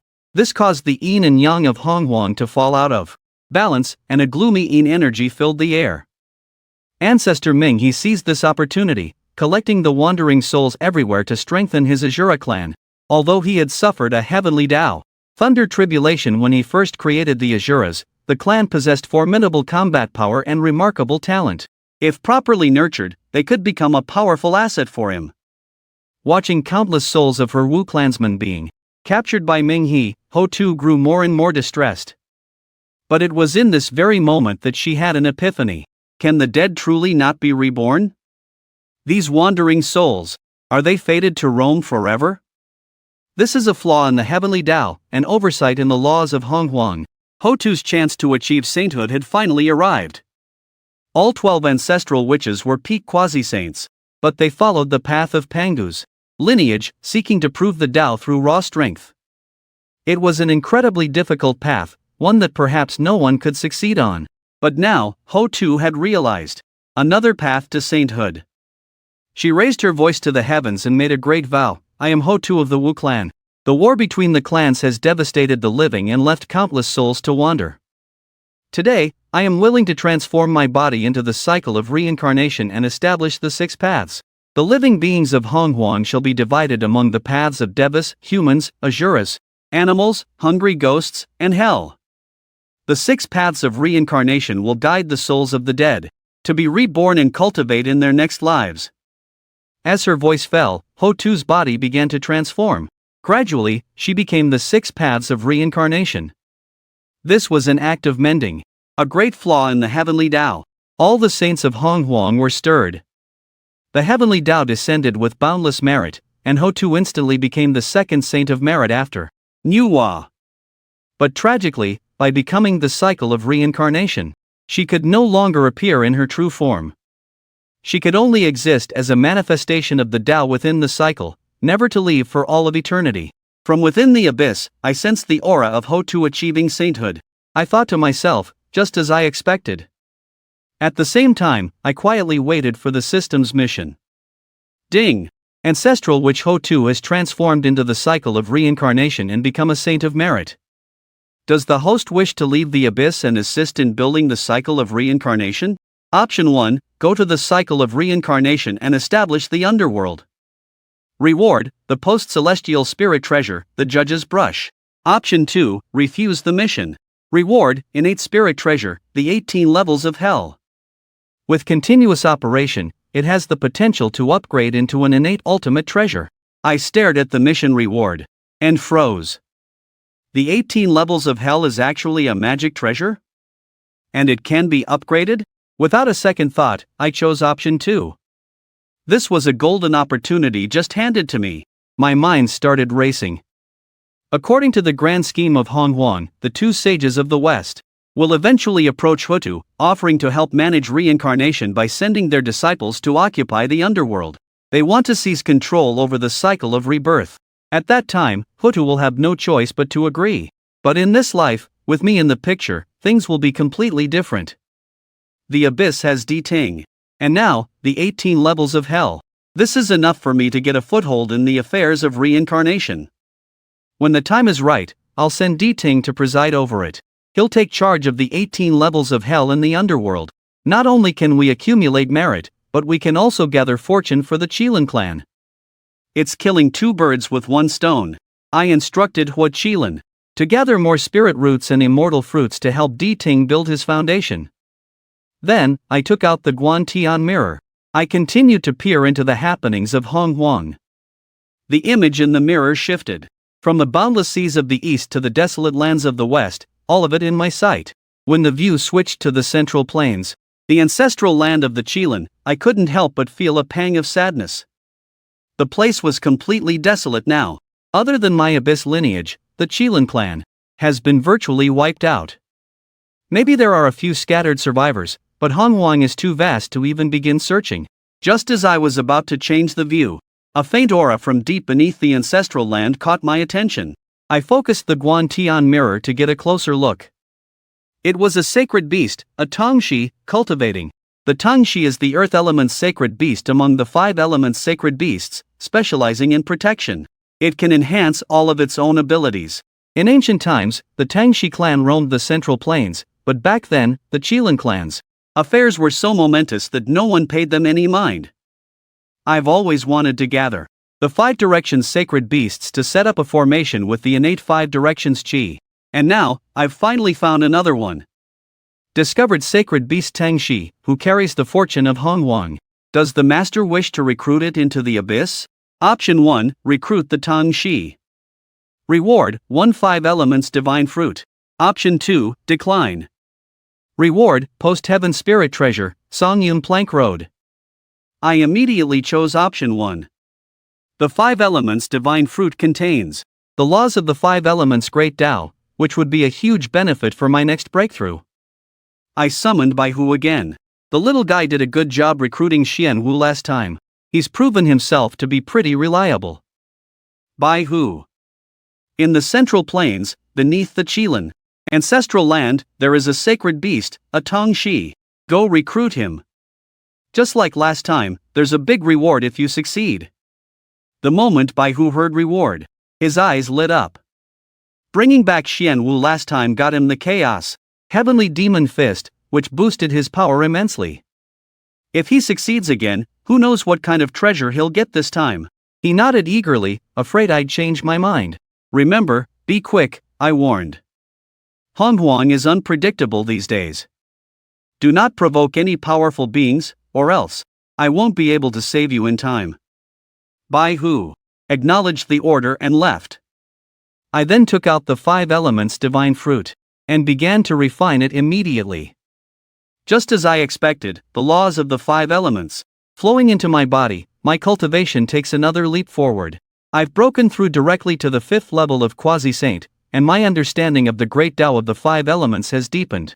Once I reach the peak of the Quasi-Saint realm, I'll have to start preparing for my ascension to sainthood. I have the method of slaying the 3 corpses, but that technique was passed down by Hongjun. I can't shake the feeling that there's a catch. Hongjun is a master schemer who leaves nothing to chance. Why would he ever pass down a technique that could let someone surpass him? I will never cultivate this technique unless I have absolutely no other choice. If I can master the great Tao of the 5 elements, then ascending through the laws of the 5 elements would be the best path. Just as I broke through to the next minor realm, 3 beams of brilliant light suddenly erupted from deep within the 100,000 mountains. The 100,000 mountains are located in a remote corner of the primordial world. For years, no treasures have ever emerged from such a desolate place. At most, there are just a few mountain spirits and monsters cultivating there. A sweep of my divine sense reveals all. I instantly discern the treasure's origins. 2 are post-heaven supreme treasures, and 1 is a pre-heaven spirit treasure. The post-heaven treasures are the Thunder Tribulation Pearl and the Sacred Earth Armor, while the pre-heaven spirit treasure is the 9 heavens auspicious cloud brocade. I don't really care for the post-heaven treasures, but a pre-heaven spirit treasure is a truly rare find. It's not something you can just go looking for. It'll be perfect for my disciples, enhancing the overall strength of the abyss. Just as I was about to make a move and claim the treasures, the spirits of the 100,000 mountains had already descended into a chaotic brawl. These spirits aren't very powerful. Most are only at the mystic immortal realm. But among them, there's one unassuming, short Daoist whose cultivation has actually reached the golden immortal level. He has a magical artifact tied to his waist. Whenever any spirit gets close, trying to snatch a treasure, he restrains them with his rope, leaving them unable to move. A person of great fortune has been discovered in the primordial world. Julu Sunday host, do you wish to recruit him into the abyss and cultivate him as a subordinate? Option 1, recruit Julu Sun into the abyss. Reward, the divine ability, Chaos Heaven Cleaving Poem. Option 2, reject the mission. Reward, a post-heaven spirit treasure. The temporary giant axe. Heh, I'm amused. So this is Ju Lu Sun, one of the future 12 golden immortals of the Chan sect, and the master of Wuxing Sunday. Now this is a talented individual, loyal and righteous. During the great god conferment calamity, after his disciple is killed, he grows disillusioned and leaves the Chan sect. He's eventually taken in by the 2 Western saints. I choose option 1. With a mere thought, a gigantic hand materializes over the 100,000 mountains. It snatches up all 3 treasures, then seizes Ju Lu Sun, trapping him securely, and pulls them all back to the abyss. Ju Lu Sun is flung into the abyss, scared out of his mind. He's a golden immortal, after all, and a master of earth element arts. He can even hold his own against a Grand Luo golden immortal for a while, but just now, he was utterly powerless to resist. The one who captured him must be a quasi-saint, at the very least. As his mind raced with wild thoughts, I appeared before him. With a single glance, I saw through to his true form, an essence of the 5 emperors, formed by absorbing the essence of the sun and moon. No wonder you're a master of earth element techniques. I am the ancestor of the Qilin clan. I see that you are a being of great fortune. Our meeting was destined. Are you willing to become my disciple? Ju Lu Sun was completely dumbfounded. He captured me just to make me his disciple? After hiding all over the primordial world for so many years, the chance to have a quasi-saint ancestor for a master is a stroke of luck straight from the heavens model. He immediately dropped to his knees and kowtowed repeatedly. I, Ju Lu Sun, am willing to become your disciple. Thank you, master, for your guidance. I nodded in satisfaction and turned back. I plucked several earth attribute spirit fruits from the star cloud earth tree and bestowed upon him the post-heaven ultimate treasure, the sacred armor of spirit earth. The spiritual energy in the abyss is dense. It's perfect for cultivation. Choose a cave for yourself and focus on your training. Ju Lu Sun, holding the spirit fruits and the sacred armor, was too excited to speak. After 1,000 thanks, he finally withdrew. After accepting Ju Lu Sun, I continued my cultivation in the abyss. Several hundred years passed. Then, one day, a familiar aura appeared outside the abyss. I swept my divine sense over the area and was stunned. The white tiger had returned. and behind him followed a flying serpent at the level of a Daluo golden immortal. Even I was a little surprised by his efficiency. As the two entered the abyss, the flying serpent immediately rushed up to me, fawning. My brother, White Tiger, and I have returned. After countless hardships, we have finally brought the Flying Serpent clan back to the abyss. The White Tiger stood to the side with a grim look on his face, wishing he could just slap this guy silly. This Flying Serpent was such a drama queen. I looked at the Flying Serpent, and he hurriedly explained, Ancestor, you may not know this, but my Flying Serpent clan has been allied with the Qilin clan since ancient times. Our ancestors once followed the primordial Qilin ancestor. It was only with his permission that we were able to thrive in the Central Lands. During the Long Han cataclysm, the primordial Qilin ancestor fell, and the experts of my Flying Serpent clan all went out to try and reclaim our ancestor's body. But the primordial world had too many powerful beings. All of our clan's experts died in battle, and we could only go into hiding, waiting for the Qilin clan to reappear in the primordial world. All these years, I have been waiting in our ancestral land. Finally, I have found you, Ancestor. I was slightly moved. It was true that in ancient times, there was a Flying Serpent clan in the Central Lands. If not for the Qilin clan's permission, they could never have established a foothold there. It seems this Flying Serpent is a die-hard follower of the Qilin clan. I see. Your Flying Serpent clan is indeed loyal and devoted. I nodded, my tone softening. You have all suffered greatly over these years. With that, I took out one of the 5 directional flags, the central Woji apricot yellow flag, and handed it to the Flying Serpent. This flag is of the earth element. Cultivating beneath it will help you comprehend the laws of earth. The Flying Serpent took the apricot yellow flag, so moved that tears streamed down his face. He kowtowed repeatedly, thanking me for the gift. Then I turned to the White Tiger and presented him with the innate spirit treasure, the 9 heavens auspicious cloud halberd. You performed your task well this time. This 9 heavens auspicious cloud halberd is your reward. The White Tiger's eyes lit up as he quickly accepted the treasured halberd, overjoyed. This was an innate spirit treasure. He had been in the primordial world for so long and barely had any post-heaven ultimate treasures, yet now he had obtained an innate spirit treasure. The Flying Serpent watched from the side, his eyes filled with envy. His eyes darted around, and he quickly said, My lord, I know you are searching for the 5 directional sacred beasts. Some years ago, in the Central Lands, I saw the Azure Dragon. I have also been to the extreme south and saw traces of the vermilion bird. My gaze instantly locked onto the Flying Serpent. Even the White Tiger was stunned.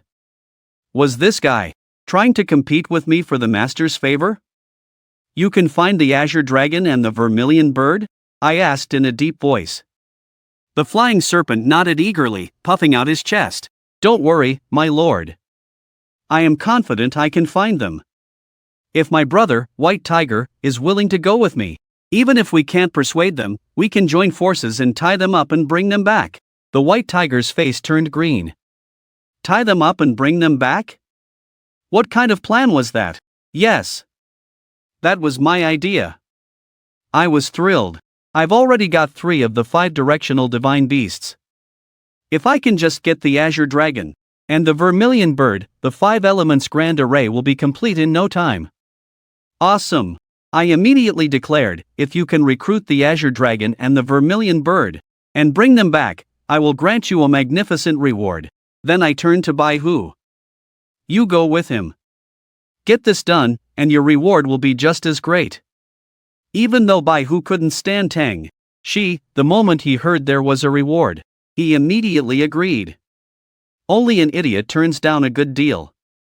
With their orders, the 2 divine beasts charged out of the abyss, heading deep into the primordial world. Meanwhile, in the west, on the Great Mount, Sumeru, Taoist Juanti, and Taoist Jain stood upon the clouds.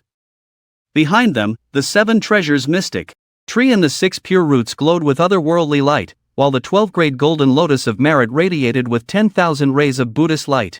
These 2 were the shrewdest hustlers in the primordial world. Back when Dao ancestor Honjun was preaching in Zixiao Palace, they didn't even have seats. By crying a river of tears and playing the victim, they guilt-tripped Hong Yun into giving up his seat and even shoved Kuan Peng aside, snatching 2 future sage positions for themselves. Now that the 3 pure ones had all become sages, the 2 of them finally saw their own path to sainthood. How could they let an opportunity like this slip by? Zhuanti and Jiayin ascended into the sky and made 48 great vows to the heavenly Tao. I am Taoist Zhuanti. I am Jiayin. Today, we 2 brothers establish the Western sect and the land of ultimate bliss. Those who join our sect shall transcend the 6 paths of reincarnation and escape the sea of suffering. Those who enter our paradise will achieve Buddhahood, attain the Tao, and be free from all worldly troubles. As the vows were made, the auras of 2 new sages swept across the primordial world. Golden lotuses bloomed from thin air, and golden springs gushed from the earth. The once desolate Mount Sumeru was instantly transformed into a pure land of ultimate bliss, becoming the sacred mountain for the Western sect. In the 33rd heaven, inside Zhixiao Palace, Tao ancestor Hongjun slowly opened his eyes and looked toward the west. In ancient times, his great battle with the demon ancestor Luohu had shattered the spiritual veins of the Western lands, making it difficult for powerful beings to emerge there in later generations. This was a karmic debt he bore.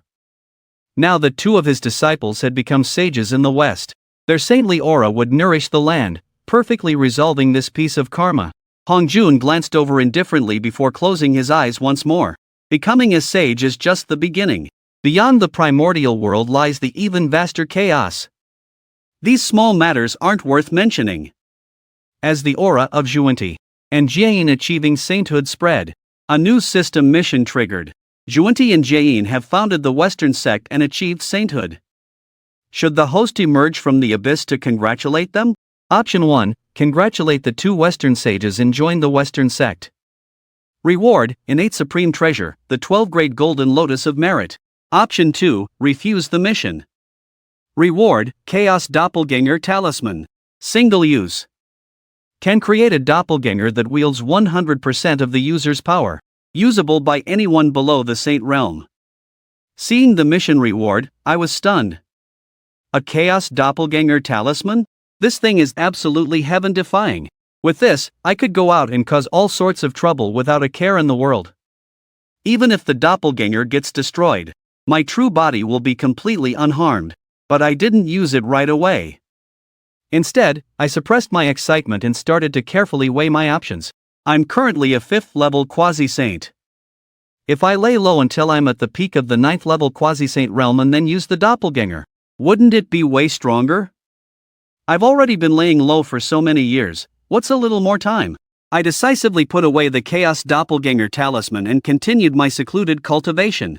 At this time, the primordial land, ravaged by the great war between the witches and demons, had long since shattered into 4 great continents. Fragments of the primordial land were scattered across the boundless sea, known as the overseas lands, of which the 13 immortal islands were the most famous. After Huta became one with the reincarnation cycle, most of the witch clan survivors entered the cycle themselves.